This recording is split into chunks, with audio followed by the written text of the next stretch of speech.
Hello, hello, hello. How's it going tonight, everyone? Welcome, welcome. So, how was all of your pre-release experiences this weekend? Was it a fun set? A fun pre-release? Awesome, welcome, Dev Olkey 64. I'm glad you finally caught it. Quantum, hello. Dino. Suicide Black seemed pretty good, although I suspect Burn would be a rough matchup. Excuse me. Yeah, I think that Burn could potentially be a rough matchup. The Mexa Nerd, Super Originality, hello to everyone, Scratched. Welcome, welcome, welcome. It's going pretty well, Demonic Firefly. How are you?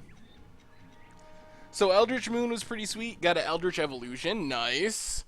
You got foils of both Handwears? Sweet. The best card you got was Port Town. That's a little disappointing. Thoughts on the flavor of the SDCC promos this year? I think they look awesome. I am super excited for those. I really like the black ones, and I think the black Planeswalkers are very cool, the black on black ones. But they've done those for a few years now, so I'm excited to see them doing something good. I particularly like Gideon and Nissa. I think the art on those look really cool. Oh, thank you, Onyx. I love the work that I do too. I have one of the sweetest jobs, I think. Oh, no problem, Juggernaut. Yeah, that's bringing in Needle against Merfolk is I'm not a huge fan of it, like I said. Dinotron, open to Tamio, always watching Thalia and Ulrich. Yeah, that sounds pretty insane.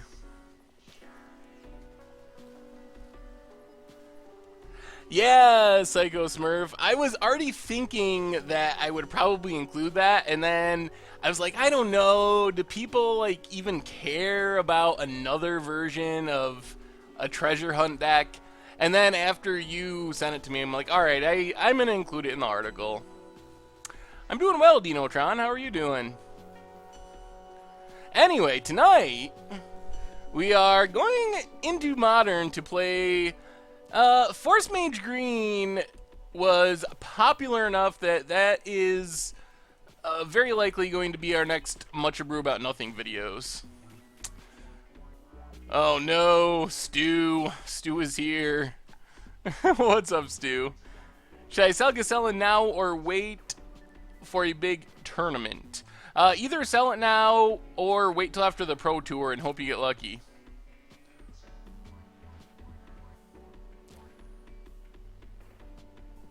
Papa Bear, 1958, thank you for the follow. Anyway, we're going to jump into this league. We got a pretty sweet Esper list. We are playing Esper Zur, Mr. Hello. So this list is kind of like an tempo-y Esper list, not really controlling, don't have many counters, just a couple of negates. But basically, we got some discard, a bit of removal and pass. As far as creatures, we are Geist of St. Traft, Jace, Vryn's Prodigy, and the namesake card, Zur the Enchanter. So Zur the Enchanter is pretty spicy. I have never played Zur in Modern. I can see how it could be good. I mean, it's evasive. 4 mana, so it dodges Abrupt Decay. 4 toughness, so it dodges Lightning Bolt.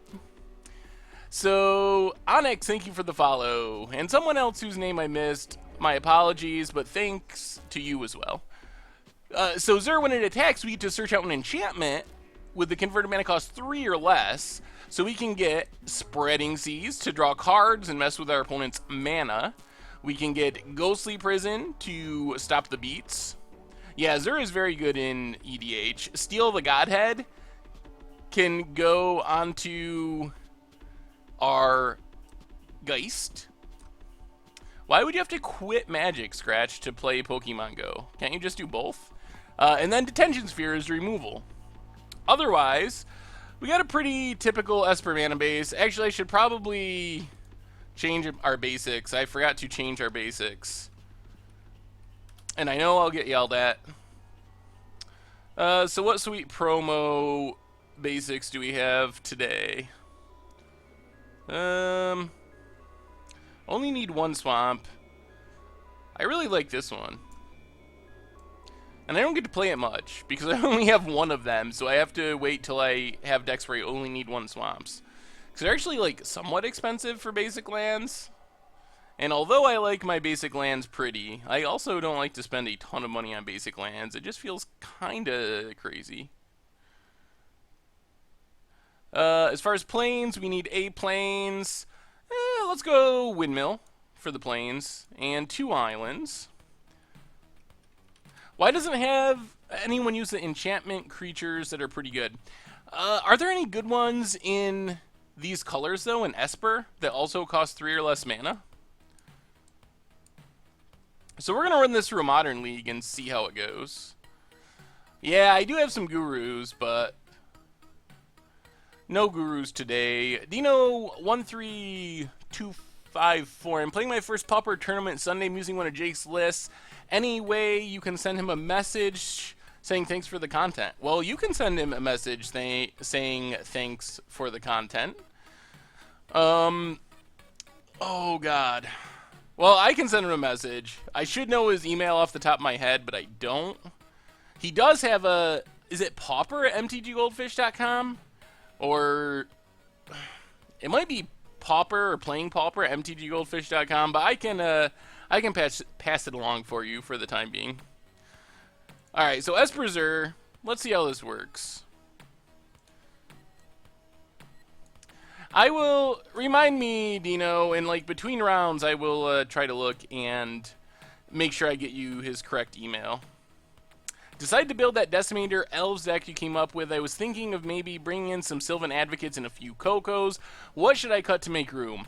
That's the hard part. I wanted Sylvan Advocates as well, and I was having a really hard time cutting down to fit them in. Collected Companies would also be good. The reason I didn't go with Collected Company is we kind of have a lot of 4-drops, so the number of creatures that are actually hittable by Collected Company is maybe 22, even though, or 23, even though we have like 30 creatures in the deck.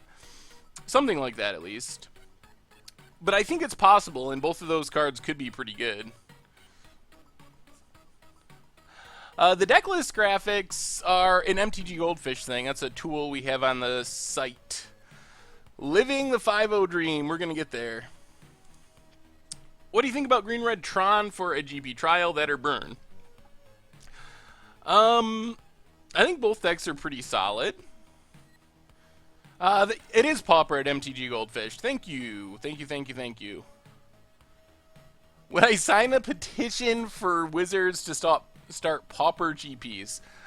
I don't know if you want Wizards to run Pauper GPs, honestly. We got into a match instantly.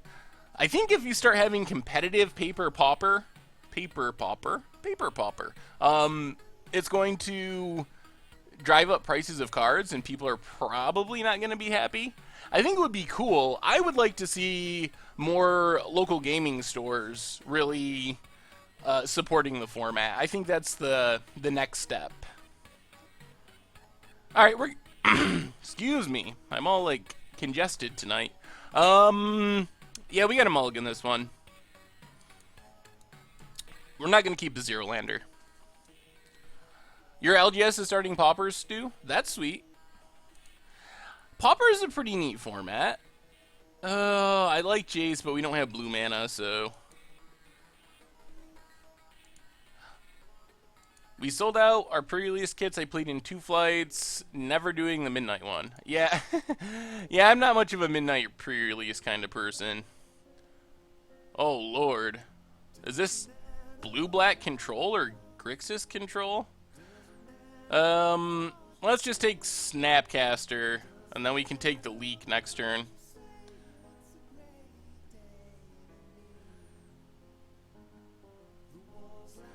Island for our opponent. There's our blue mana. Alright, let's just Inquisition again. Get rid of the mana leak. Polluted Delta. And there's a decent chance that if we just resolve our Lingering Souls, we can ride it to victory. So was white-black or black-white super dominant at your pre-releases? That was what I was hearing. What mana does this deck need? Doesn't really need double of anything? Alright, we'll just get a Hallowed Fountain, I guess. Double 5-0, sweet, Stu. Well done. Alright, Castle and Lingering Souls. Any thoughts on the new TCGplayer buy list? I actually have a few thoughts. I haven't published an article yet. Actually, I haven't actually even written in the article yet.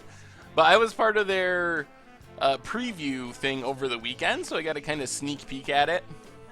And I got to ask some questions and talk to them, so I think it's really sweet, and I think it'll be a good thing. It's more competition for buy lists is definitely a good thing for players. More competition, hopefully make buy list prices more competitive. So I think all that is very good. And then some of the stuff I was wondering about, because after looking at their prices, they were comparable to a lot of the other big sites, give or take, depending on the card. But they didn't have that many actual buyers for a lot of cards, and I think that'll increase as more buyers sign up for the service and it kind of grows. I also got to ask them about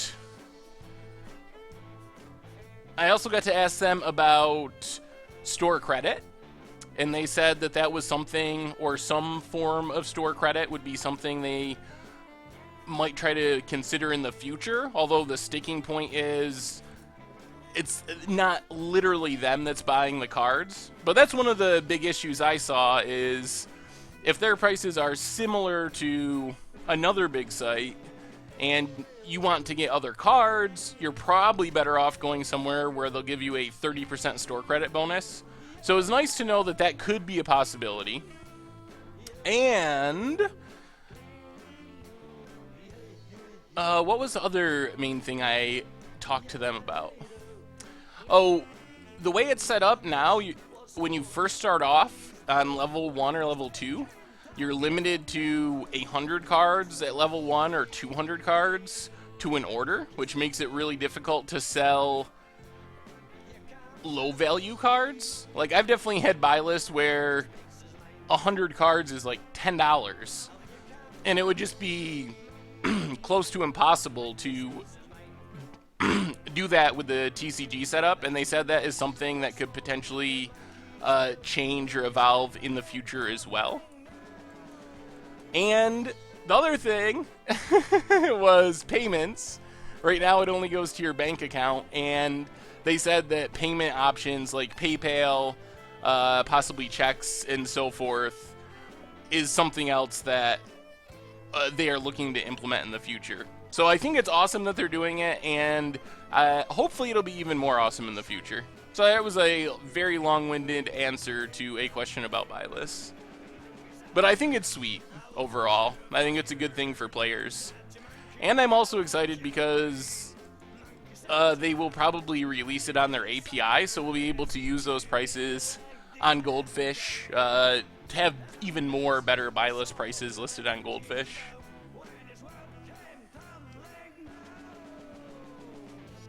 Yeah, I think this matchup might be favorable. We know they have a Cryptic in hand.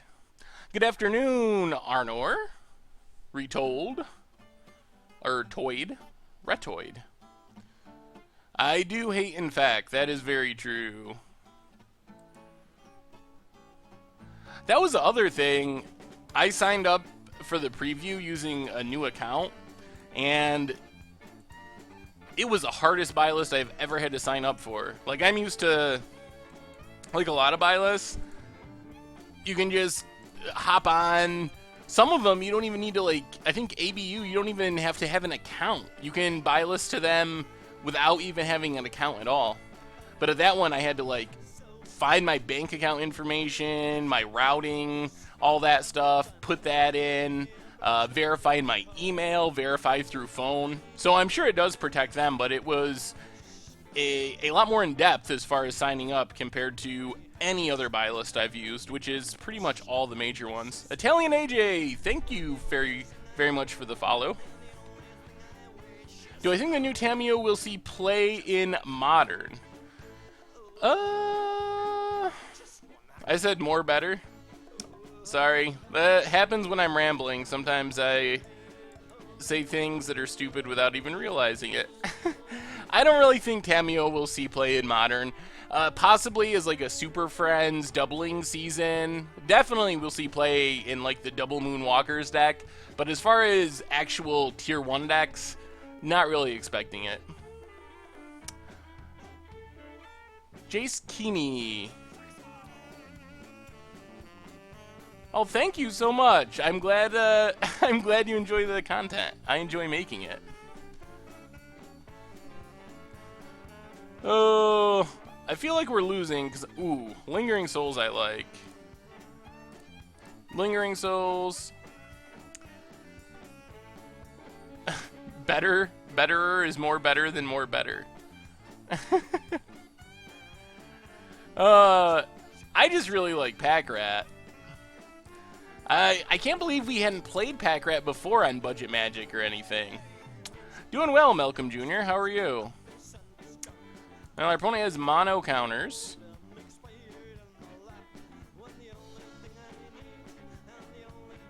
Geist of St. Traft is our main win condition, Apes. We just haven't drawn a Geist.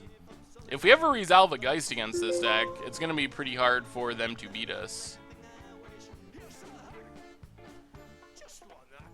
Ooh, Relentless Pack Rats. That would be cool. Malcolm Jr., did you enjoy the Suicide Black deck? Oh, should I start slamming? Alright, if they're going to kill my Creeping Tar Pit, that's fine. We got to start doing something.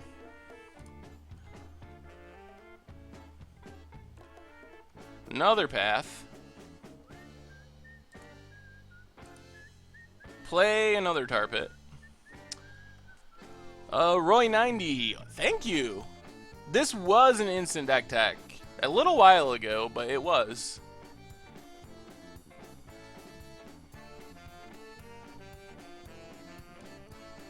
And then we'll definitely play the mono green burn deck, the Force Mage green deck, for Much Brew next week, because that one was really popular.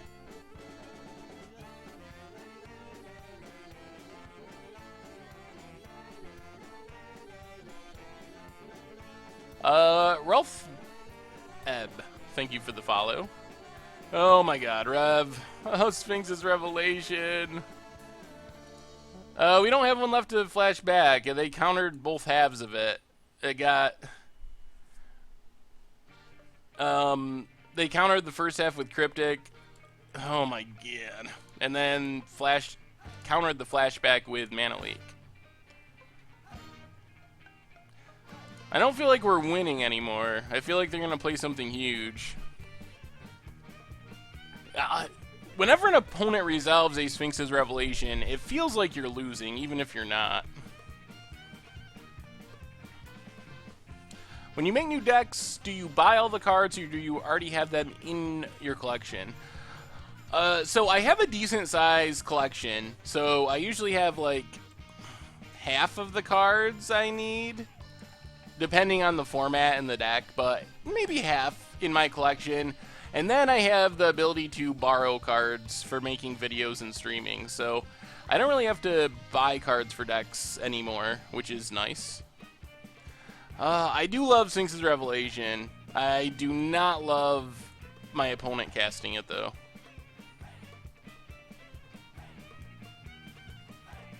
Secure the Waste, X7.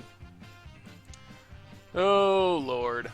I used to have nightmares about all the money Goldfish spends on your decks. Yeah, no, we're super lucky to have a really good setup for borrowing cards. So otherwise, I wouldn't be able to do it. I cycle through, I don't even know, a lot of money of decks. Probably 15. Basically, I have like 1,500 ticks worth of credit I can use for borrowing, and I probably cycle through all 1,500 in maybe a week or a week and a half. Sometimes more, sometimes less, but around a week or a week and a half. So it would be incredibly expensive if I was actually buying it. Mr. Hawaii, thank you for the follow. I did see your tweet, Stu. I thought that was pretty interesting.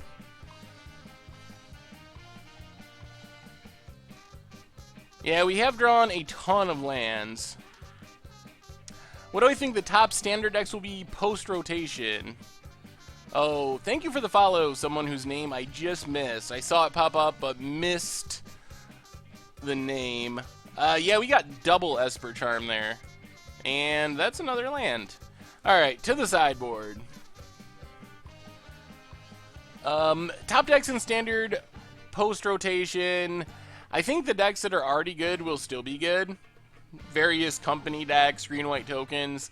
Also, a big believer in Spirits. I think Spirits is going to be quite good. So those are the ones that stick out. Oh. You know if Stu's calling you a hater.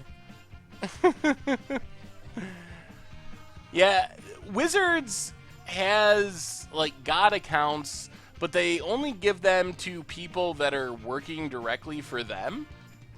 So, like, the people that were doing, like, VSL, some of those, Vintage Super League or Community Super League, or actual Wizards employees, Mark Rosewater, Aaron Forsythe, they get actual accounts that have everything. They can't win prizes, I don't believe, but they have all the cards, have access to all the cards.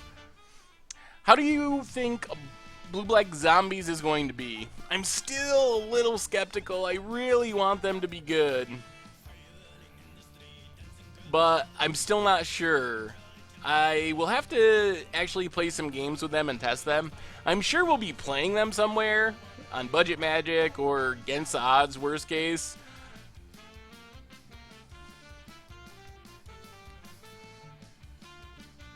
Have I experimented, or wait, what do I think about the new werewolves? I think they're better than, they improve the quality of standard werewolves, but I'm not sure if it's enough to make them an actual deck either. Have I experimented with a Miria Shepherd in Nahiri decks, Nahiri Walkers in particular? I played a mono white deck with the Miria Shepherd, but I have not played it in a Nahiri deck. It does sound interesting though. Oh yeah, I should probably sideboard. What do we even want against this deck? I guess Engineered Explosives may have merit.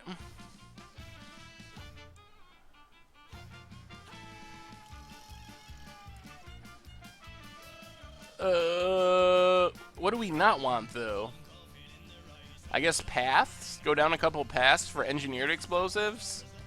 Then just try it like that? Do you think there's a chance you'll do Nikusar on Commander Clash? Yes, that sounds like something that I would do on Commander Clash. Is there an easy way to make that visual deck list representation I use on stream? No. I mean, I don't know. I'm not very good at programming. We have it at Goldfish. It's a tool Richard developed. And it is easy for me because he made the tool and I just punch in the information. Savage Punch, thank you for the follow. Yeah, let's just swamp and turn one Thoughtseize. Did someone say something about new lands? There's new lands?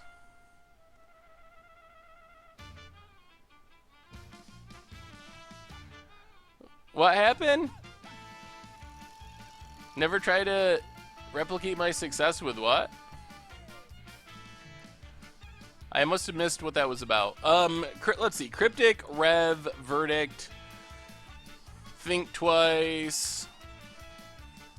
Alright, let's just take Verdict for now. Hopefully we just draw land and get to Slam a Geist on turn 3, and then we probably win. Hallowed Fountain, tapped. Land? Come on, land. Oh, well, Ghostly Prison might not be the worst. Thoughtseize, take.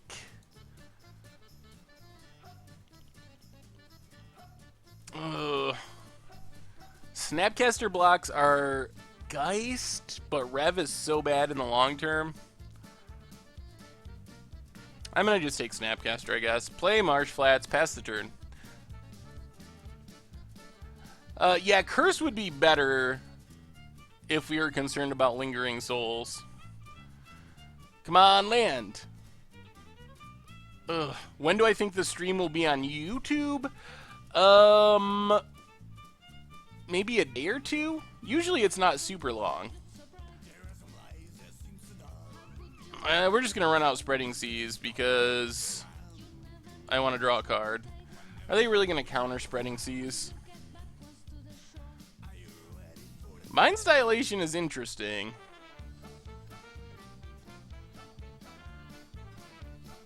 Two in the... Wow, Kim.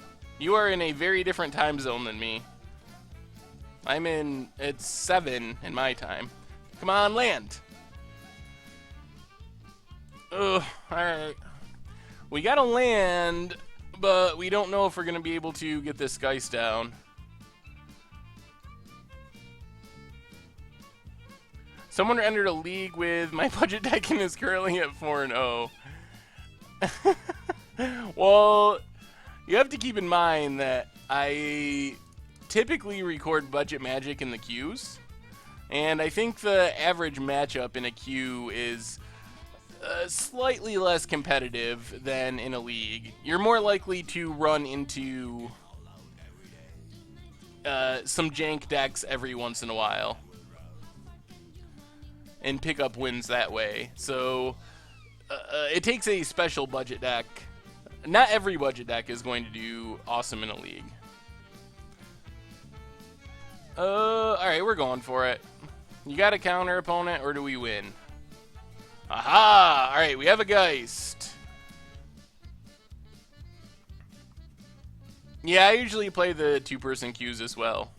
Any chance I do another cube draft in the next couple days? Maybe? It might be all constructed this week, but there's a chance on Thursday. Could I stream earlier sometime? Possibly. I think when Eldritch Moon releases, I'll probably do an afternoon my time, so about 6 hours earlier than this stream for that, because it starts at 1 my time. Vintage Cube is pretty fun, although our last stream didn't go that well. Ooh, they're just gonna tap draw? Well, I guess we Lingering Souls. Pass the turn. Oh, we did a Vintage Cube on Thursday, actually, last week. We did 2 in the same night. Am I going to Gen Con? I am not. That is very far across the country from me. 1, 2, 3... I guess we just get Watery Grave, is fine. This is not a mirror. Alright, let's go to attack, see if they have another Cryptic. Hopefully, they drew another Cryptic, alright. Well, I guess the good news is we get to Inquisition, get rid of Sphinx's Revelation. Actually, 1, 2, 3, 4, alright, yeah, we'll take Rev. And then run out the Ghostly Prison. This is the second game of the first match. What's up, Chad, USMC? Welcome. Opponent main phase think twice. They must be looking for a Supreme Verdict. We don't have to get in. We need to get in like 2 good hits and we can potentially win. Alright, opponent's passing. Ooh, that's a Zur. Alright, let's get in there. Finally deal some damage.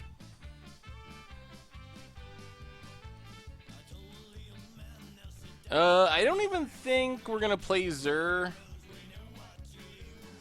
I think we flashback Lingering Souls.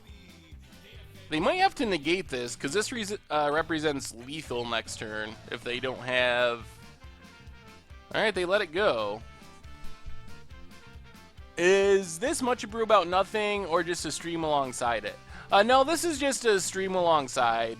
Usually, when we do the instant deck techs on the YouTube, the most popular one becomes the much a brew about nothing for the week.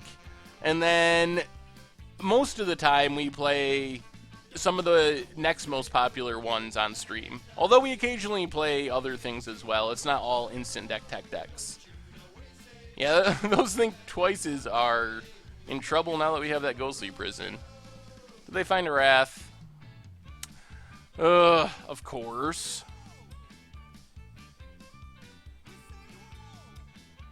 Alright, I mean, we're gonna slam Zur. We know they have a negate. Do they have an actual counter? They might have a path. Do you think it's better to brew or go with what works? I had a decent Abzan human standard deck that I thought about either updating or turning into Bat humans. I'm not a huge...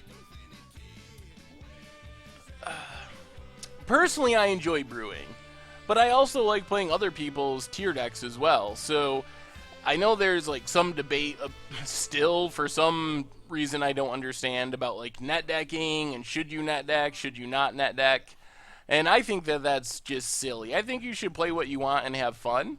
Honestly, I like brewing and playing my brews on Magic Online and in more like, I don't know, F&Ms and more fun casual events, but I wouldn't necessarily bring most of my decks to a GP if my goal was to try to win. There's some of my decks that I would, but a lot of my decks aren't necessarily geared to win a GP. They're geared to have fun. So I could definitely see myself playing some hot standard deck at a GP just because it would make winning easier. So I like a mixture, I guess, is what I'm trying to say. I think there's merit to both sides. But I think brewing helps your game. Like, you see interactions and synergies and stuff that you might not see otherwise by brewing. Alright, we're going to let the negate go, and then we'll just de-sphere the tokens.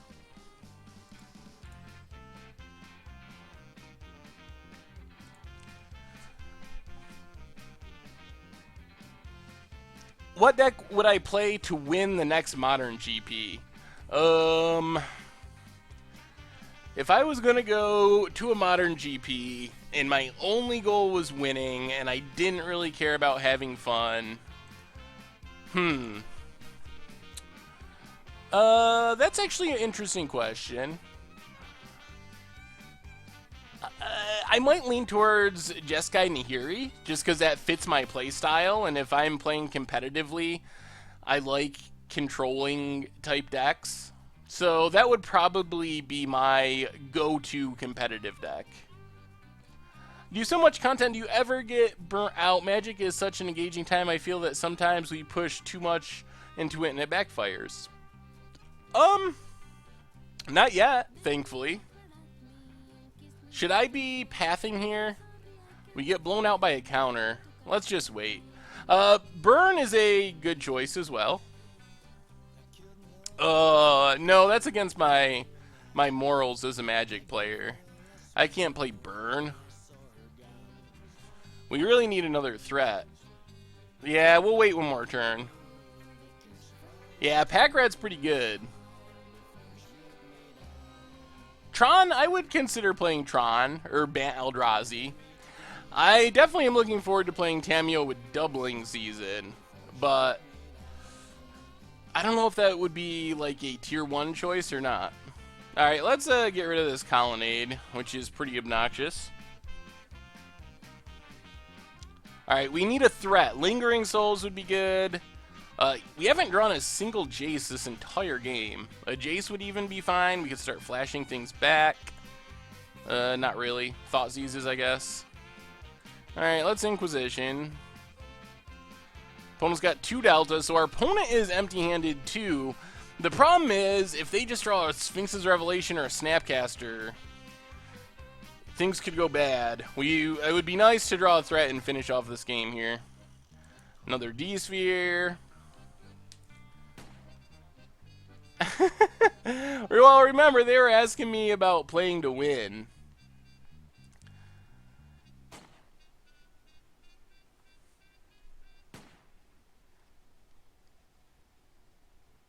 Alright, there's a Geist. That's what we wanted.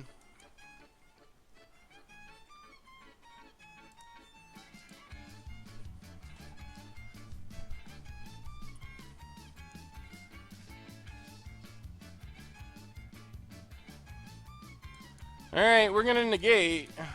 See what happens. Did they draw 2 counters in a row? Alright, Geist down. So close.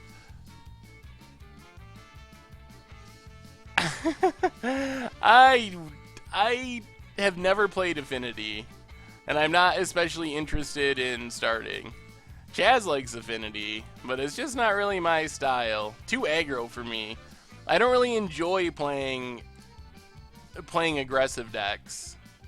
Geist is bugged? Oh, it was bugged? It seems alright now, I think. Alright, we got lethal next turn if our opponent doesn't draw something. Flashes back, think twice. Or cast, think twice. Serum Visions. Oh, they're gonna find it. So many draws. They draw think twice into Serum Visions. Yeah, the Simic, all the colorless lands for some reason, at least most of the modern ones were Simic colored for some reason recently. Those weird color bugs on Moto. Flashes back, think twice. Blue to Delta.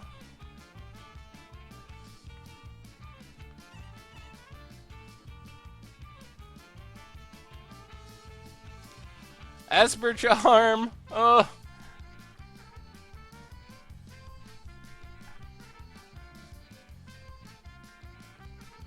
Oh. It seems like Twitch is the most common streaming place, Kim, but maybe I should consider YouTube. You can rewind YouTube streams? That's pretty neat. I did not know that was a thing. Do they find an answer? Do we just win here? We're attacking for lethal. Oh, they found a Snapcaster.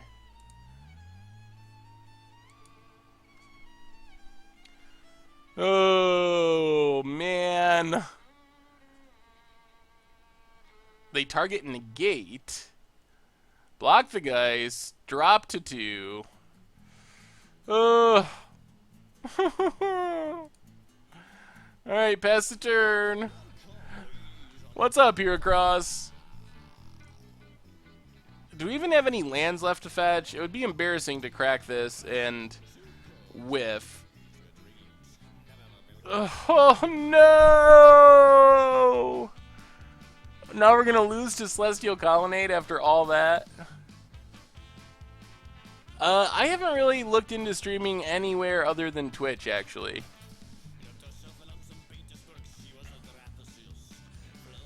Oh.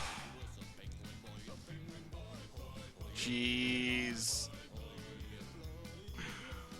Nah, we're very likely dead. We need Lingering Souls. And another land that we can't even crack. Oh. Alright, well. Not off to the greatest start. That was disappointing. Alright, well, so far, so bad for Esper Zur. Yeah, if we had a path, they would have lost their Dismember or any removal spell. Although that doesn't really save them, because we could have pathed in response to the Snapcaster trigger, but I guess that was what they were doing. I don't know what... I guess I'm not super familiar with streaming video games on YouTube Red. I guess I wasn't trying to, like, ignore that part of the question. I just don't really understand. How did I punt Return of the Beard? Question, thank you for the follow. I didn't have the castle. We drew the castle the turn after the Geist died. Or we could have done that. Feels like you need Urborg in this deck to help with the fetches when becoming dead. That's actually a good idea.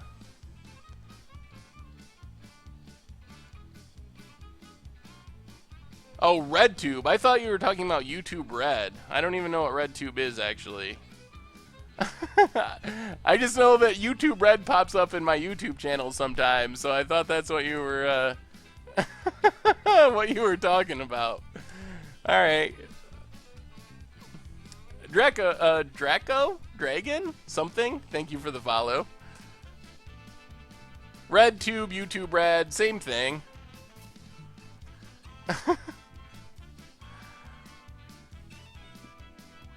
Well, I'm sorry, I'm apparently not up on porn sites like I should be. Too busy making magic decks. Ronas, thank you for the follow. Yeah, if you haven't followed the Twitch, that would be awesome of you. Also, if you're looking for old streams, you can go to the MTG Goldfish Replay YouTube channel. That's where I have all our old streams. Scratched, have fun at your draft. What are you drafting? And also, if you're looking for a sweet way to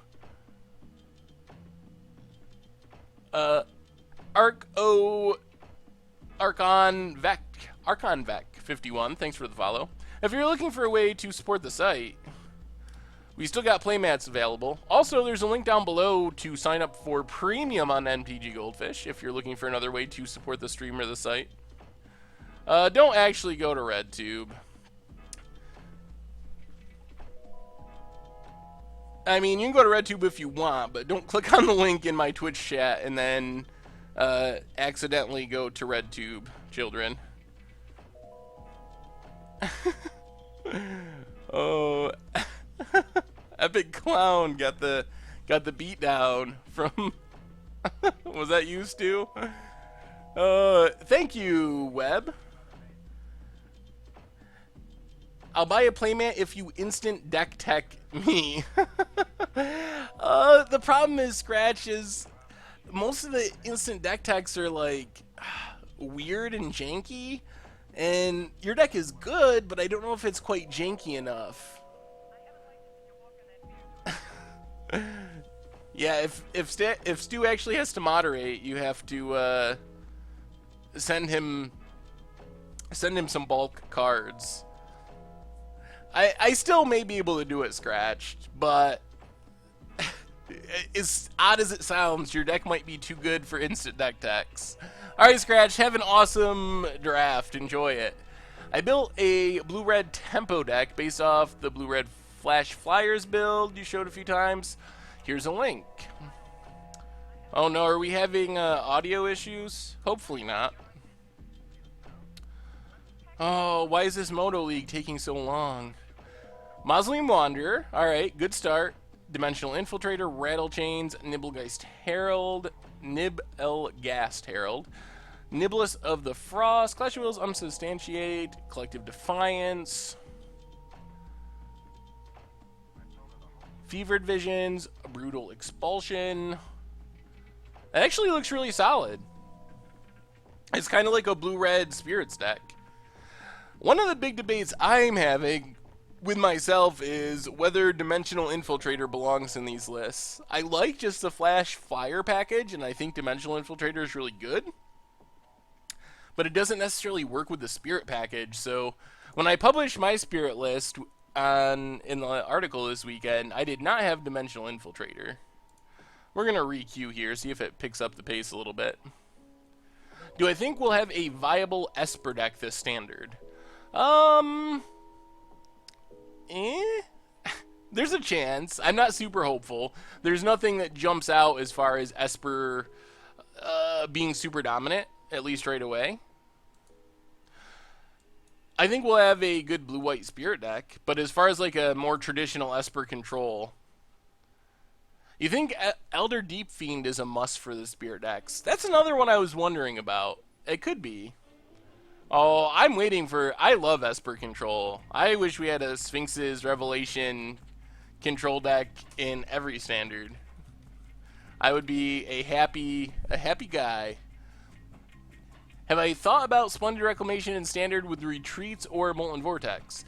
I have considered those things. The first list I made for Splendid Reclamation in Standard was more of a rampy list, like self-mill ramp, which was pretty sweet.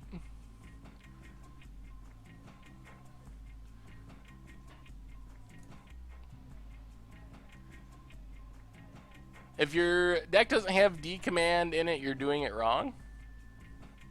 Dramoka's command? That's true. It is very misbind clicky. Yeah, Emerge is funny because it kind of flew under the radar when it first came out. People did not seem super hyped about it, but I think it's going to end up being the most broken mechanic in the set pretty clearly, and probably having some of the most broken standalone cards as well.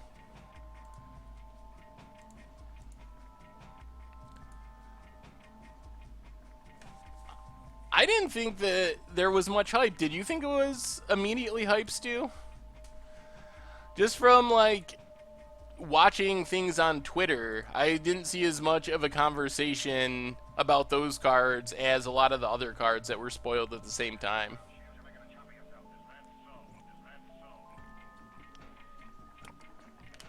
Well, the biggest thing is, you know, it's just so easy. It's an easy way to cheat on mana. And they have pretty powerful abilities attached. Oh no, we're going to lose to Thing in the Ice. Phoenix, thank you for the follow. I don't think I have...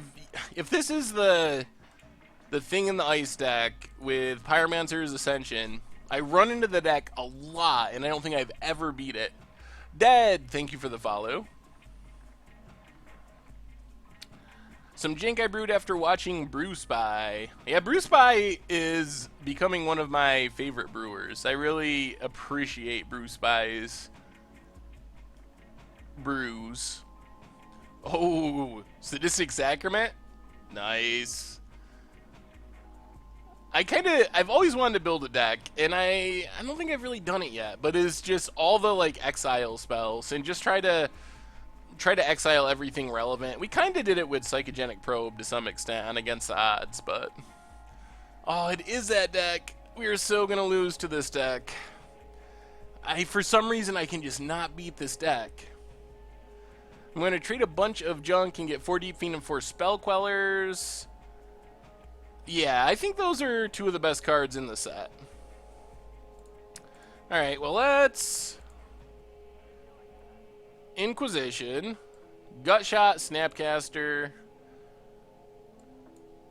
and might as well just loot with Jace. Let's discard a second Zur, play Tar Pit, pass the turn. We might be getting there. This might be the time. At least they don't have an active Pyromancer's Ascension. Or maybe this isn't even the same deck. This could just be like a weird Delver deck. The one that I just can't beat, or haven't been able to beat, and it's probably the decks I'm playing, is the one that's Pyromancer's Ascension and like Manamorphosis, and they just like flip Thing in the Ice on turn 3 and I die, or they double up Lightning Bolts with Pyromancer's Ascension and I die. Esto, thank you so much for the follow. Alright, let's crack this. Get a Swamp. Loot with Jace. Actually, do we even need to loot? Let's just, we might as well. Loot with Jace. Discard a Lingering Souls. Flip Jace. Play our Zur, the Enchanter.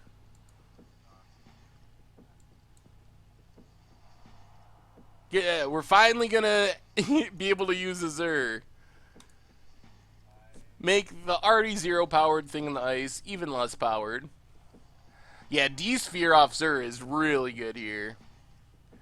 I want to live the dream of emerging a Mindbender from a Thought Knot. That is pretty sweet. I'm not... is Thought Knot that great for emerging? This is modern. Sculpt. Oh, I should have updated. We are officially 01 thanks to that control deck. So Serum Visions, as long as they can't chain stuff together and flip thing in the ice, if we get to attack with Zur, we should just win.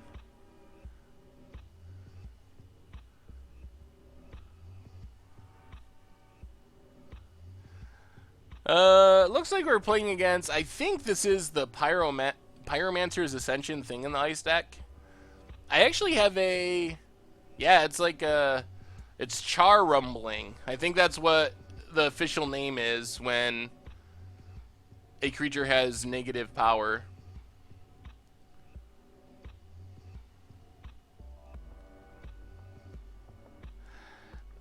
Yes, I do like emerging off Matter Reshaper. I also think like Reflector Mage is not a bad emerge because you get the value out of the bounce if you think of it just like a expensive Vapor Snag. I think the deck is interesting. I actually have an instant deck tech. I don't know if it's this week. I don't know if it's tomorrow or Friday, but there's an instant deck tech. Or do they really draw the right amount of spells to just flip these things and we lose?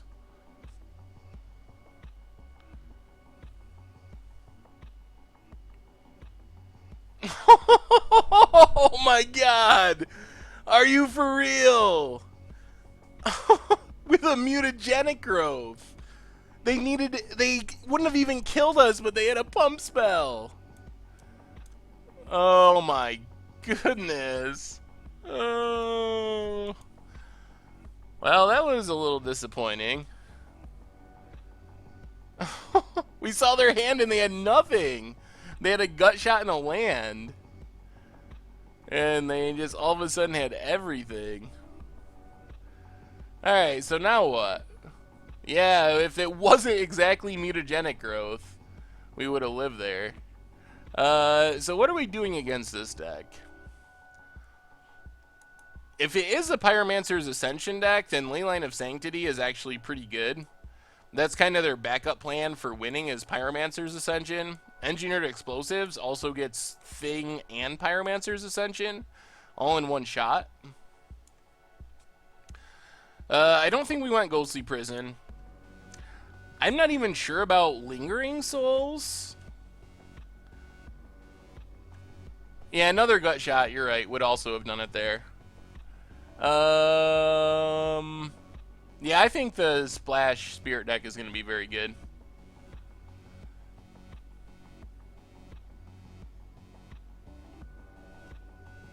Where do I get our meta percentage?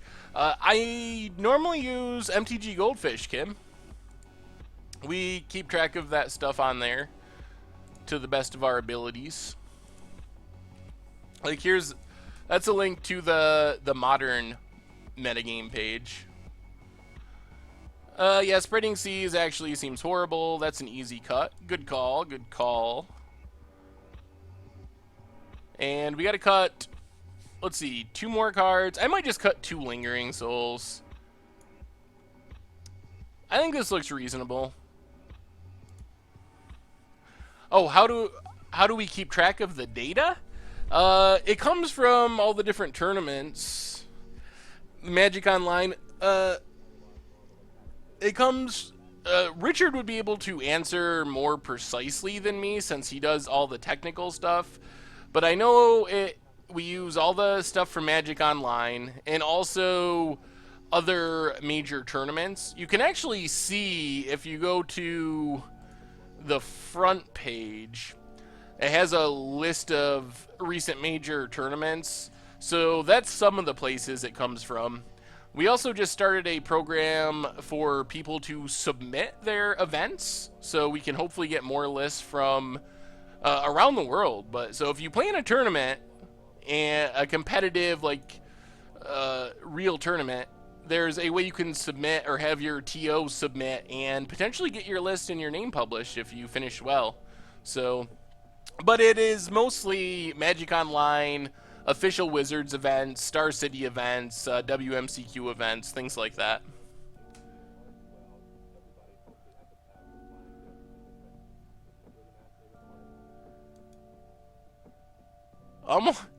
I don't know about that, Action Gnome. I know it, that did happen one time. A long time ago, and I got yelled at a lot about it by people. But Moto like glitched up in the middle of the game, and I actually said the what the f under my breath, and I didn't even like consciously know that I had said it out loud. It was like almost a whisper under my breath, but it was audible on the video, and people were quick to point it out. But that was months ago. I'm doing well, don't ya? How are you? All right, Inquisition, get rid of... Ooh, Grafdigger's Cage, Needle. They sideboarded very awkwardly. Grafdigger's Cage... Players can't cast cards in graveyards or libraries. Creatures... Grafdigger's Cage isn't even relevant against Zur.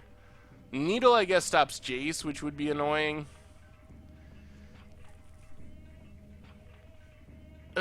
Serum Visions might be the right call. I don't think I've said anything like that. Yeah, that was a long time ago.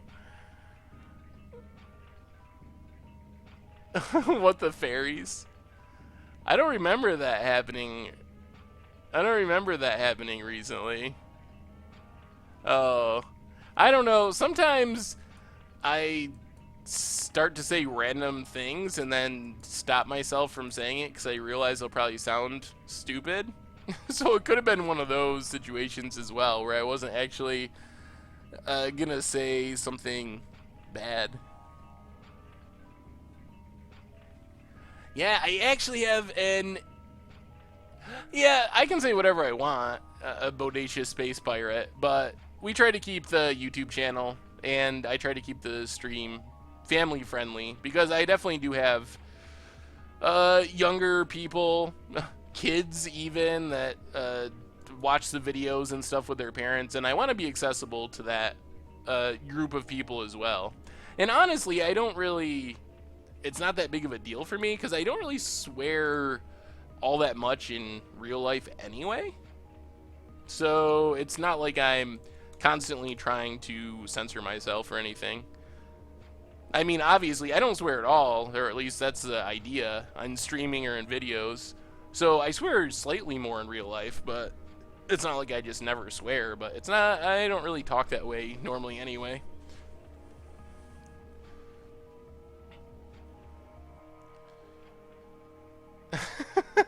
Even PG-13 movies get one F-bomb. I'll remember that if that ever comes up again. Alright, bolts are Jace. We got another one. Oh, that's what I was saying. This, there's an instant deck tech coming out of the blue-red list. If you go to Goldfish, or I might be able to find it, but if you type Pyromancer's Ascension into Goldfish, you should be able to find it. But I think the deck tech's either tomorrow or Thursday. So I definitely will be breaking it down there. Yeah, here it is. It might not be the same exact deck, because the ones I've been seeing are normally Jeskai.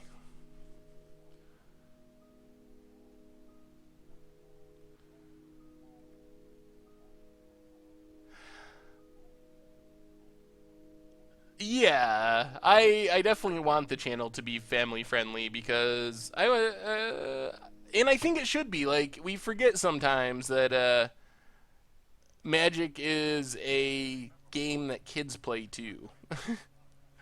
So I think it's, as a general rule, a good idea to be family friendly, because it's not like a game that is only for adults. Oh, they're just mowing down our Jaces.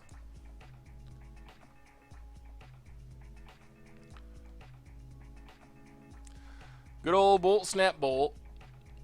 No problem.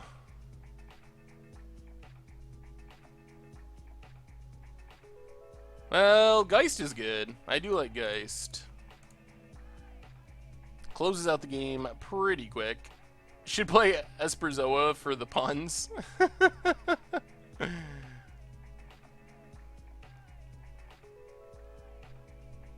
That's true, but kids play at Tracy King.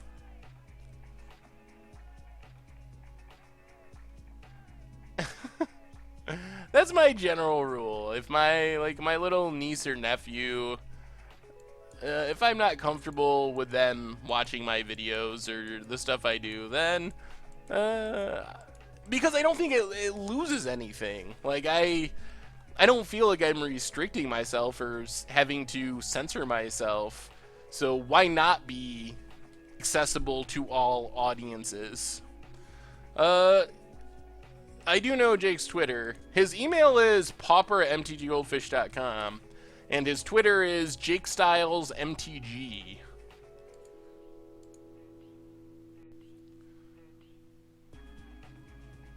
There's a Thought Scour.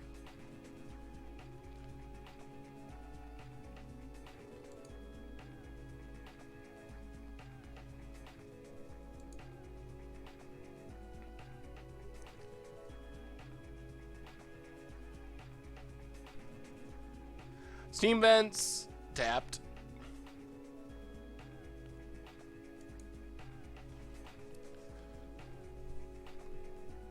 Alright, I think we can start attacking here, hopefully.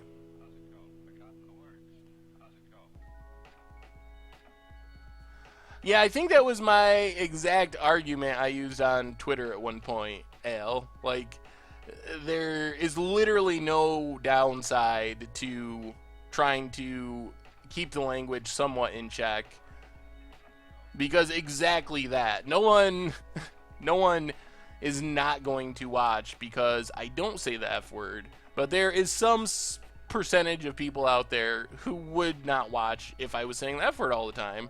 So it just makes sense to be as accessible as possible. Well, let's start the Geist beats.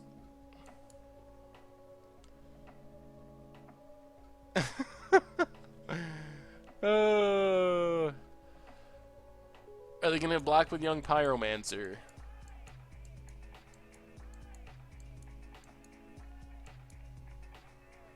Alright, they block with the token. Alright, that's fine. We get in for 4. Oh my goodness. Oh, they have mutagenic growth. Oh, oh, the blowouts. That means we got to path a token. Oh, we have 2 of the blue-black fast lads.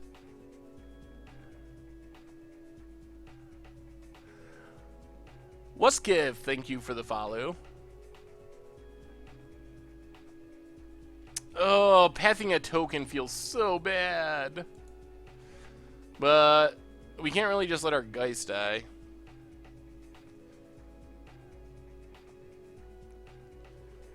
River of Tears is a really odd land. It kind of has landfall.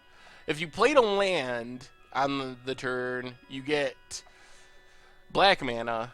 Otherwise, it adds blue mana. So basically, you can play it, and it's an untapped land where you can Thoughtseize or Inquisition on turn 1, but then you can use it to pay for counter spells or whatever on your opponent's turn because you didn't play a land. Is there an article on the Mishra's Bobble Spike? No. I wrote about it a little bit in the weekly update or the newsletter, but I think it's just like a legit spike. Was it a buyout? Yeah, probably, for the most part. But there's legitimate demand. It's from a super old set and a notoriously low supply set. And it's seen a huge increase in play thanks to the Death Shadow deck. So I think it's like just a legit increase in demand. Ooh, explosives. Alright, well, let's attack with Guy, see what our opponent does. Explosives might win us this game if they don't have a counter.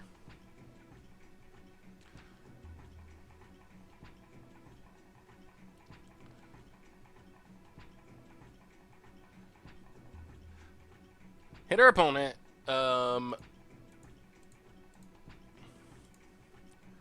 Play explosives X2.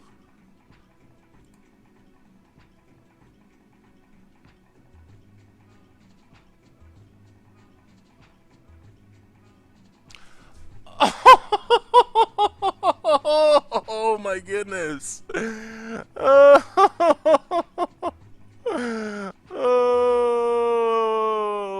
are you for real?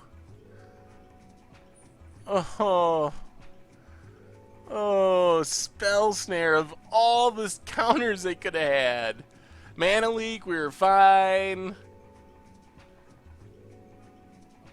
Oh, well, it looks like we're going to lose another one.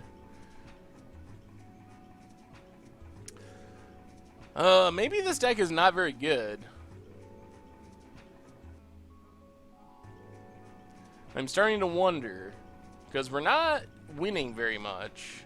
Do I PukaTrade? Not really. I tried it at one point and sent a couple cards, but it's not really my thing. So I'm familiar with it and tested it out, but I don't actively PukaTrade.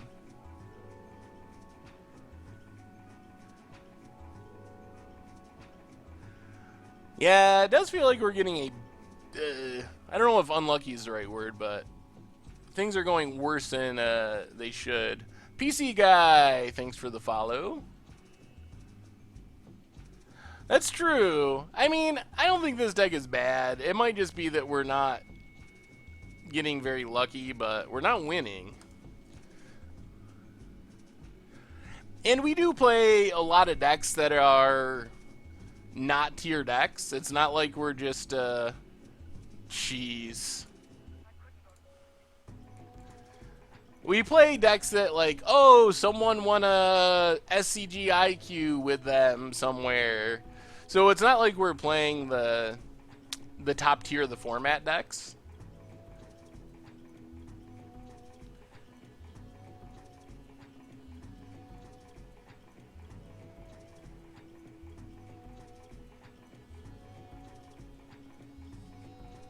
Will you make a deck for some kind of gift stack? Ooh, I really like gifts. Yeah, I could imagine playing a gift stack. Abzan Toughness was really fun. I had a ton of fun playing that deck. If I was going to do budget magic for Legacy, what would I set the budget to? That's a really good question. Well, jeez. The problem is it's like specific cards. We play tier decks like to some extent, sometimes. Not very often, but it does happen. Well, and we occasionally play decks that are good, but just under the radar. Like, we do play some good decks. But we just we cycle through a lot of stuff. So when you play 3 or 4 different decks each week, not all of them are going to be good, because there's only, what, a handful of tier decks in each format? Yeah, I think you guys and girls are in the right range. Somewhere in the $200 to $400 range would probably be Legacy. $50 probably wouldn't work. We do $100 for Modern and Standard. So I think it would have to be, at a minimum, it would have to be double. So I think 200 would be the low end, and then I could see arguments up to $400 even $500 really for Legacy, when most decks are $2,000 to $3,000, or not most, but many. So I would say somewhere between 2 and 500, but I haven't really thought about the exact amount. The problem is people don't consider it budget. That is so far I've just avoided it. There's actually a deck in Vintage that I tweeted about that's around $1,000 in paper when the typical Vintage deck is $18,000 to $20,000. So it's literally 1/20th the price of a normal deck, which would be the equivalent of like I don't even know, a $20 standard deck or something compared to the rest of the format. And while a lot of people were like, oh yeah, that's cool, there was a significant minority of people when I ran a poll on it that were just like, that's not budget.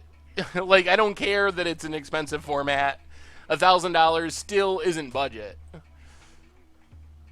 Elbreger, thank you for the follow. So that's the problem with Eternal formats is some people just don't think, and I understand that if you are on a tight budget, it doesn't matter if, everyone else is playing $20,000 decks. $1,000 is still a lot of money if you're on a tight budget, so I totally get that. What's my all-time favorite alternate win con? Oh, jeez. I don't even know if I can choose between them. I've probably played more alternate win cons on video than maybe anyone else in the history of Magic. I love them all equally. Don't make me pick between my children. What MTGO events should I spend my ticks on? I guess it depends on your goal. If you just want to have some fun, I'm a huge fan of cube drafts. Cube drafts are about the most fun, some of the most fun you'll have playing in Magic altogether. So if you're looking to try to like make more ticks, you're better off playing something that's constructed. Maybe Pauper if you're starting out. And just regular drafts, if you're decent at limited, are fine, but they are also a money drain to some extent. Battle of Wits is a good one. Hedron Alignment was a good one. Helix Pinnacle. Oh man, what was the one that I drew the game with in Commander Clash? The 8-mana white enchantment, Divine Intervention or something? That was pretty sweet. I don't even know if that counts as a alternate win con, because you don't actually win, but it was still sweet. If I buy a Magic Online account, will I be able to play Phantom Limited for free? No. Unfortunately, no. Even in Phantom events, you pay less than you would for non-Phantom events, but you still have to pay something for any events that offer prizes. And what's the exact number? 60, 66, 63? Somewhere in the 60, 65%. If you can win that amount of the time, you can break even. So it's possible to play for free, but you have to play really well. And you also get a bunch of new player points, which lets you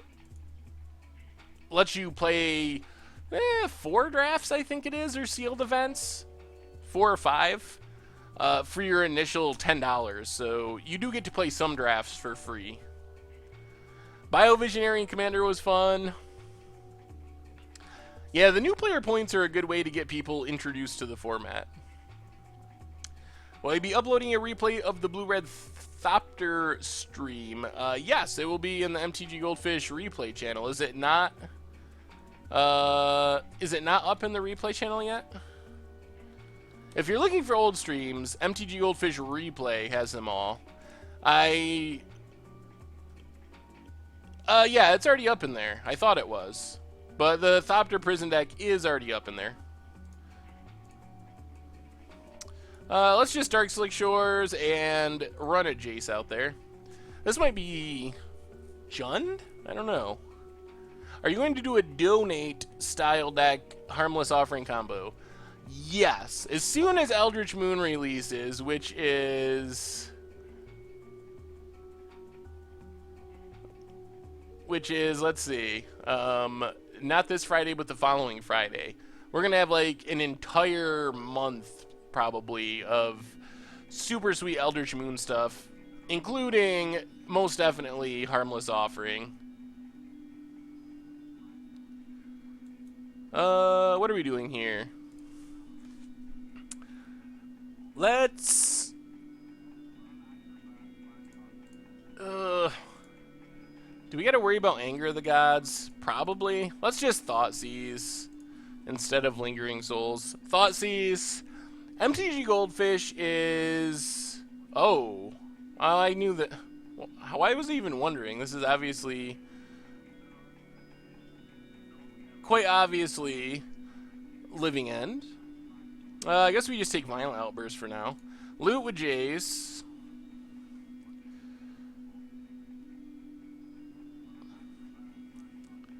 Discard.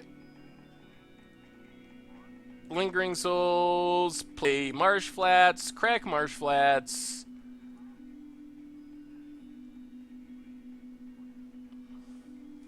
Do I think Harmless Offering is foreshadowing something evil in the upcoming sets that would be worth trading? Yeah, I think it's just a cool standalone card. That's my guess. I don't think it's one of those, like Ayavugan is probably the best example. When that came out in World Wake, everyone was like, what is this? No one knew what Eldrazi were. It was just this random... I remember opening one in a World Wake pack and being super disappointed. That was before I was, like, as into MTG Finance as I was now. Because actually, I should have known, like, oh, this is a great card. I should be buying tons of copies of these, because sooner or later, there's going to be Eldrazi, and this is going to be insane. Thank you for the follow, Biggs. No, MTG Goldfish is... I do the content, and then I'm in charge of that, the content manager. And then we have other people that do some content. Jake does Pauper, Tomer does Commander stuff, Island Swamp does Vintage. We got someone that's written a couple of Legacy articles now. And then Richard does all the back-end stuff, all the programming and site design and all that. So it's pretty much just us. I think Richard and I are technically the only ones that are real employees. So, pretty small. I did see the green-white version of Emiria, and it looked very spicy. I really liked it. Oh, thank you, Biggs. I'm glad you enjoy the content and the podcast and everything.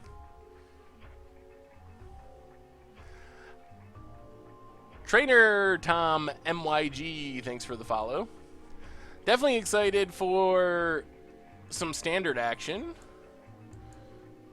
this weekend. Let's see. We can't really flip our Jace. I guess we can Spreading Seas the Copperline Gorge.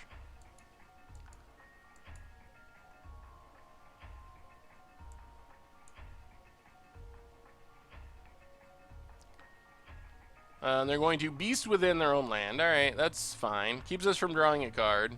Still gets rid of their land. And then Marsh Flats, Crack Marsh Flats. Because they did that, we actually do get to flip the Jace. Get a Swamp. Loot with Jace.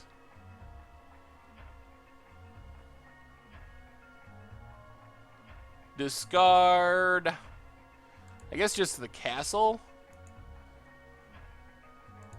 And then should we just flashback Thoughtseize, I guess? Probably safest. Mirovich James, thanks for the follow. Well, thank you, Rammed Skater. I'm glad you appreciate the content on the site. It's my favorite content site, too. Who would have guessed?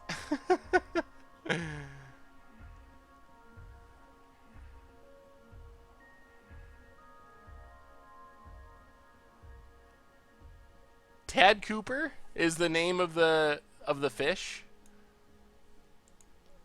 I don't think I get it, Stu. We need to have like a naming contest. Moodykins. Well, we make money from ad revenue, and we also have the premium part of MTG Goldfish, where you get all the super sweet collection management tools, uh, some really cool stuff for keeping track of what cards you have, and price changes and trades. So those are the two main ways. Also, just if you want to support the site, playmats, for example, is another way. Stuff like that, random merch stuff. So those are the income streams. In round 2, we got a little bit. Oh yeah, I didn't update that, did we? We lost to Snapcasters and Lightning Bolts and Young Pyromancers. Actually, we had things under control, but our opponent had a Spell Snare for our Engineered Explosives. We do not do the Patreon thing. So, no, we don't. Not for any of the stuff on the site, actually.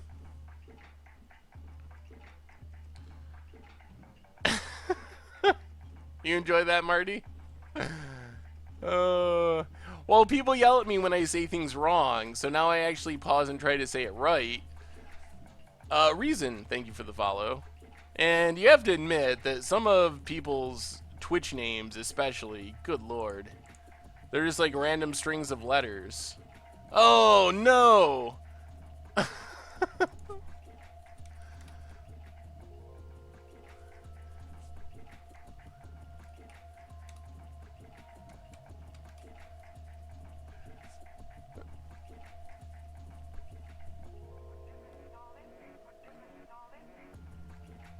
Alright, Flash Lighter. Enjoy the gym. What do I think of the new Liliana? Meh. I think it's better than it looks, but...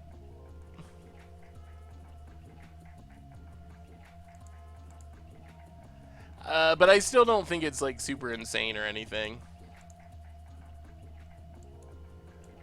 We do not have very much going on with this hand. Arnor, enjoy the food. Thanks for hanging out for a while. We will, of course, be back on Thursday for the next stream. Yep. Land go. Oh, I'm becoming a meme. I don't know how I feel about that.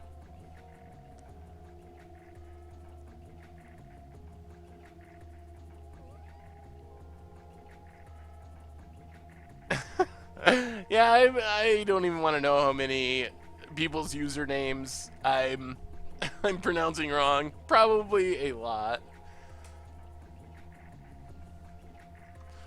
What about Reanimator in Standard? Do you think it could work? Yeah. I mean, it can. We played a version of it on Budget Magic that was fairly good. I don't know if it's going to, like, break the format, but I think you can make a playable Reanimator deck in Standard. Drawing creatures would be good. Sooner or later, our opponent's going to Living End, and we're just going to kind of get wrecked. That's true. It could be worse. That is very true, Marty. Alright, let's just get rid of this beast token.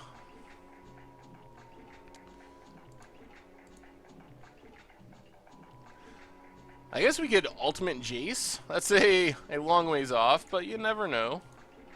Pump up the Jace, play the Tar Pit. I have a black-white token deck. Do you think that green-white is better? Are we talking about Modern? In Modern, I think black-white is probably still better, although the green-white lists I've seen look sweet. In Standard, I think green-white is better than black-white for tokens.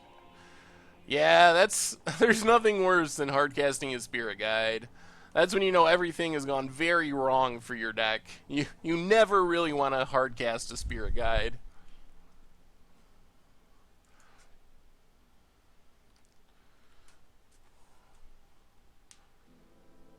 I actually saw Leon Trazi put out a list. I think it was Leon Trazi that put out a list that was built around using Soul Separator to get a 1/1 Tree of Perdition token. Because that had the ability of Tree of Perdition. That actually sounded pretty spicy.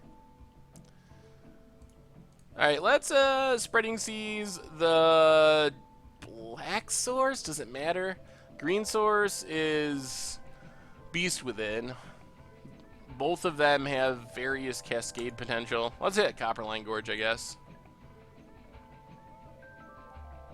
Draw a card. Island. So play the island. Man, if they can just cascade. Fire up Creeping Tar Pit. Get in with Creeping Tar Pit. Yeah, that makes sense. Shutting down the instant speed cascade is probably the right call. And the fringe benefit of not worrying about Beast Within.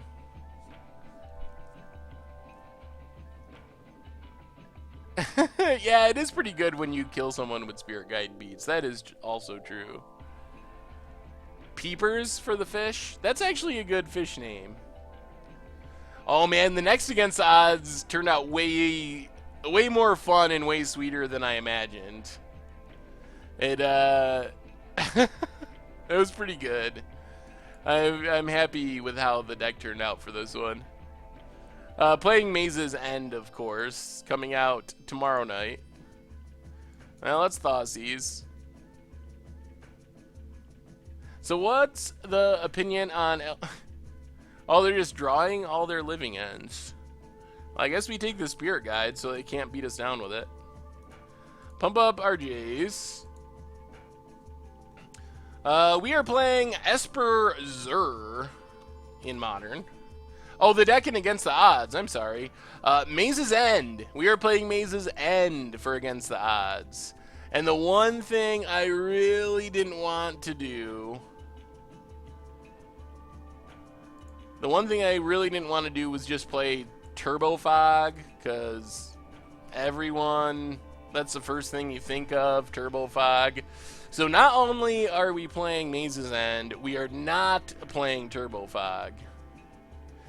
My dad plays Magic. What do you think I should get him for Christmas? He likes standard and red-white tokens. It's kind of hard to say right now. Don't chat ban me, please. Just because we don't know, there's a lot of sets and products to come out before Christmas, so I think it's a little premature to even know, because there's going to be a rotation in Standard, so I would wait till it gets a little bit closer before picking a Christmas present. Did I use Realms Uncharted? I don't want to spoil too much. Let's Inquisition. They might have every... I think they might have every living end in their hand. The deck only plays 3 a lot of the time.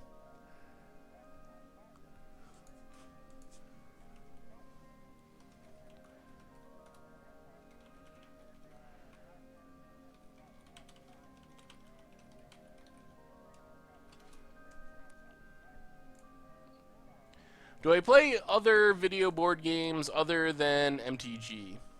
I primarily play MTG, but I randomly play other things as well. I haven't played it yet, but this weekend downloaded Hex. I'm going to try that. Very rarely play Hearthstone. I go through spurts with Hearthstone, where I'll play it a lot for like a few days or a week, but then I get sick of it and kind of don't. And then just other random stuff. Architects of Will, going with the hardcast plan. And what if I don't want to play tokens and I have a deck to sell and about 200 more to make a deck? What do you recommend? So, actually, refresh my memory. I don't remember if you told me this and I missed it, but are we talking Standard or Modern again? Because that actually really impacts it.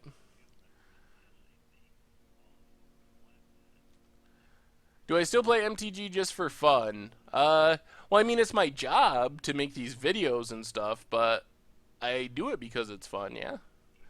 I'm super lucky. I'm one of the... I think I'm super lucky. I'm one of the people that actually... I have a job that I actually enjoy, and it very rarely feels like work, so...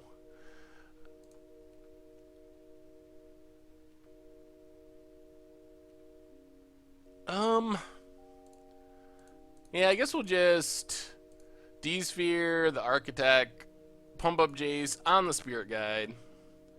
And we should be set to win next turn, most likely with creeping Tar Pit. I think our opponent... Did our opponent scoop? Sweet! Alright, we got a win! We're not gonna go 0-5. Have I ever played Settlers of Catan? I have not. I've heard it is awesome, and I would like to play it. I don't even remember my start of playing games and strategy games was when I was a kid and played like Risk and then Axis and Allies and different like strategy war games. There was one, I do not remember the name of it, but it involved I don't even know. It was some sort of like Civil War game. But I don't know. Those were the games I started off playing as far as strategy games. And then I got involved in playing poker. Had a group of friends that played poker pretty regularly. And then kind of went from doing that and got involved in playing Magic. Alright, so we definitely want Graveyard Hate. So Rest in Peace, both coming in. Knight of Souls Betrayal doesn't seem that relevant. Steel, Leyline...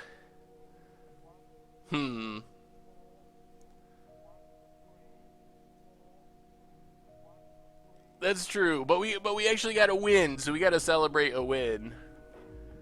Am I going to invest in Hasbro since it dropped 6%? No, probably not. I don't know enough about Hasbro as a whole to invest in them. Do I play online poker much? Well, unfortunately I live in New York and online poker is banned, so... no, not as much as I used to. I used to play a decent amount of online poker. But not anymore, thanks to good old laws in New York. I think it's going to change, though. There's actually a pretty good movement towards changing the online gaming laws here in New York. It might actually happen, like, in the next year. And they're actually building a casino not that far from me. So I will have a place that's within reasonable driving distance to go and play poker whenever I want to. So that'll be sweet.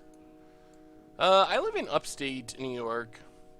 Basically in the middle of nowhere. The closest actual city to where I live is Ithaca, but I kind of live somewhat equal distances as far as like east-west between Rochester and Syracuse. Now let's just lead on Inquisition here. Swamp. No, it's not a Trump casino. They passed some measure here in New York 2 years ago, I think, to build like 4 casinos at different places. The first non-Native American casinos that we'll have in New York. And one of them is not that far from me, so I guess that's cool. Actually, daily fantasy is no longer legal in New York either. New York is really strict about anything that looks like gambling for some reason. Unless you're sending money to the state through lottery or video gaming, gambling machines, whatever they are, video lottery terminals, then they're fine with it. But if you're playing fantasy sports or poker, they're going to crack down hard. Let's just keep getting basics for now so we don't get hit by Fulminator. I went to school in Troy near Albany. Sweet.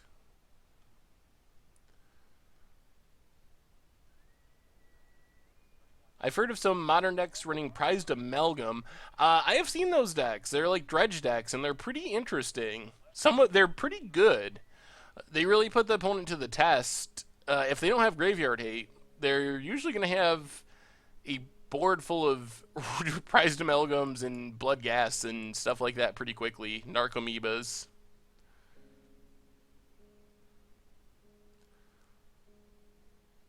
Yeah, New York definitely caters to the casino owners. Let's get an island for thinning purposes. Oh my god.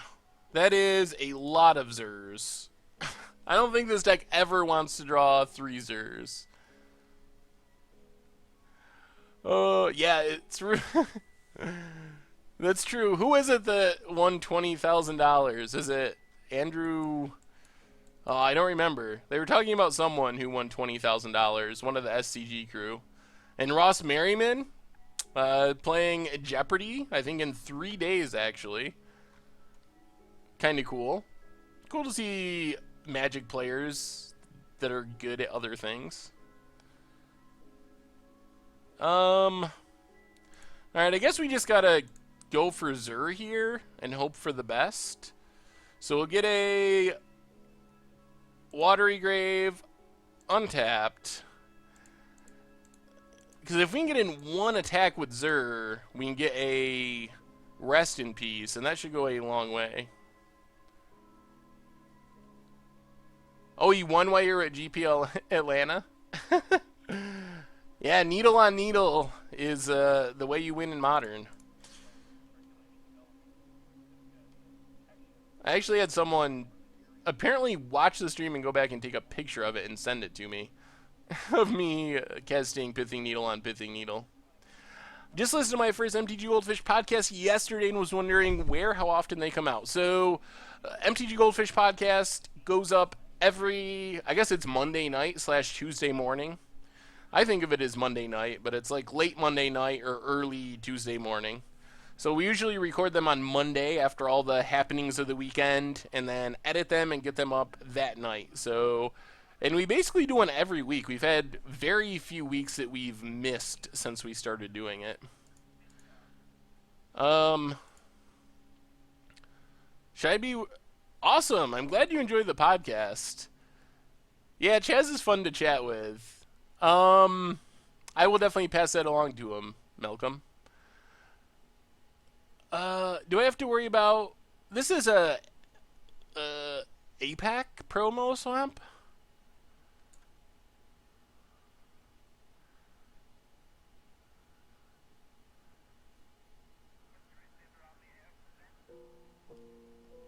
Do I have to worry about lightning bolts or anything?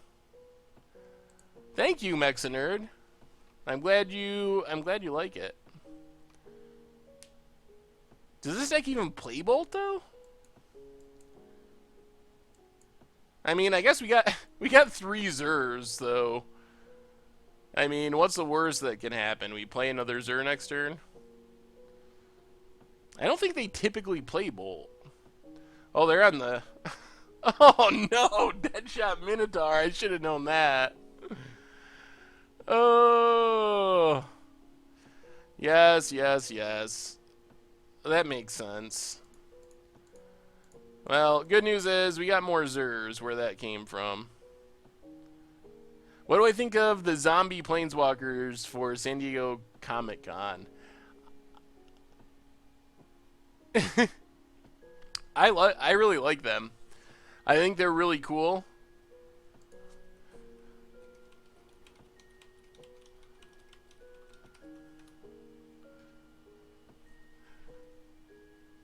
Tar Pit and pass the turn. Zers for days and days. I just want to get in one attack so we can get a Rest in Peace and not worry about Cascade spells. Yeah, I think my favorite are Gideon and Nissa are the ones that immediately jumped out at me as being awesome. I don't really like the Liliana that much. Like, it's cool, but they should have zombified, I guess would be a more literate way of saying that. Liliana as well, instead of leaving her normal. That's true, we are proving that we never want to draw 3 Zur theory wrong.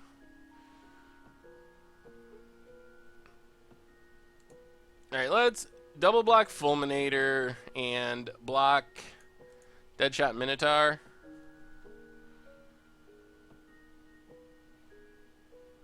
Yeah, those were the two, Gideon and Nissa. I think they all look cool, except for Liliana herself is kind of meh, but those were the two that really jumped out at me. Alright, they kill our Creeping Tar Pit.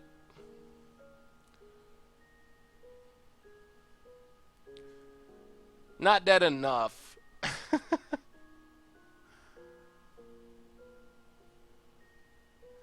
Yeah, Liliana is pretty. Look at my zombies. Oh, really? So we're going to get back Fulminator, Street Wraith, Carabid, Fulminator.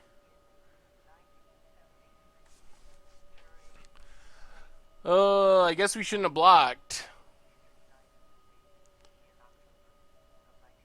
They did not sack the other Fulminator for some reason. We get back a Zur. We're kind of maybe still alright. That was very awkward timing by our opponent. Very strange indeed. I don't know why they didn't sack that Fulminator Mage ahead of time and get it back. That was a little odd.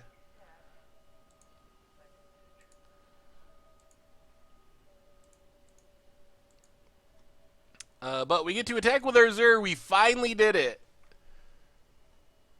Our opponent was not holding priority, they said. So that was just a mistake, a moto mistake. Yeah, I guess we just get D-Sphere, get rid of Monstrous Carabid, play a Jace. Oh, we're still attacking. We are up a game in this one. Yeah, moto fail number 1. We are still attacking. I guess I gotta wait till we get out of combat. Now we'll cast Jace. Pass the turn. Probably just path the Street Wraith. I think we're actually gonna win a match. I'm feeling pretty good about this one. Some of them I think do. This person knew who I was. They didn't say they were watching the stream, but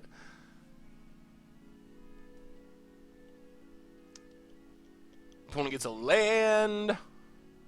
Alright, let's loot with Jace.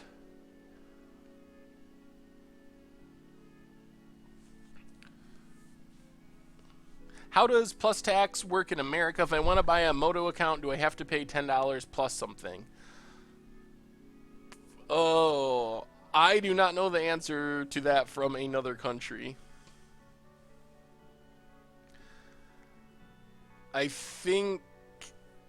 Yeah, I guess I don't 100% know the answer to that, unfortunately. I know when I buy, like, tickets on Magic Online, I have to pay 7-8%, something like that.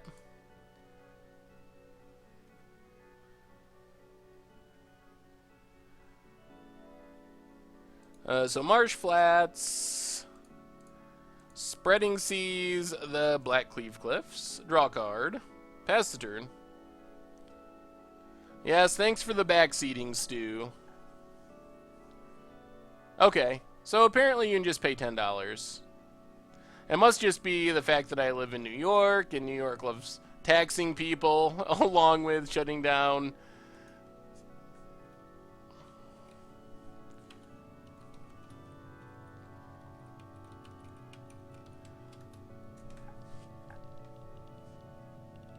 Well, I searched out a Rest in Peace. I guess I should have just plussed it.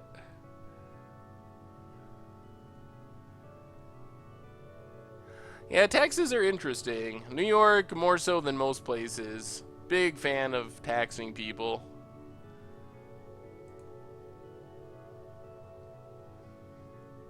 I mean, taxes are necessary. I agree with that, but in New York we have one of the heaviest, I don't want to get into New York politics, but we have like a really weird setup with so many layers of government, and you have like municipalities and then towns and then counties, and there's so many layers of government that our setup isn't all that logical, especially in upstate New York where I live, where you'll have 2,000 people or 2,500 people, and they'll have a town and they'll have a village for that amount of people. Just really weird.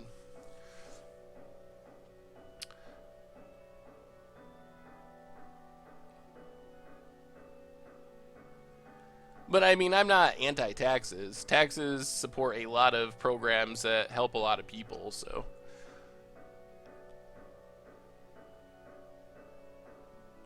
Well, we actually won a match. Our opponent scooped it up there while we were talking about taxes for no reason. But so, all right, we're up to 2-1.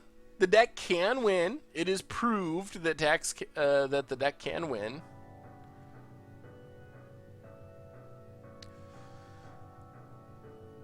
Oh, I can't wait until Eldritch Moon releases. It's been just a weird time for brewing in Standard. I haven't felt very motivated. Yeah, way to bring it back around to Magic there, Scald.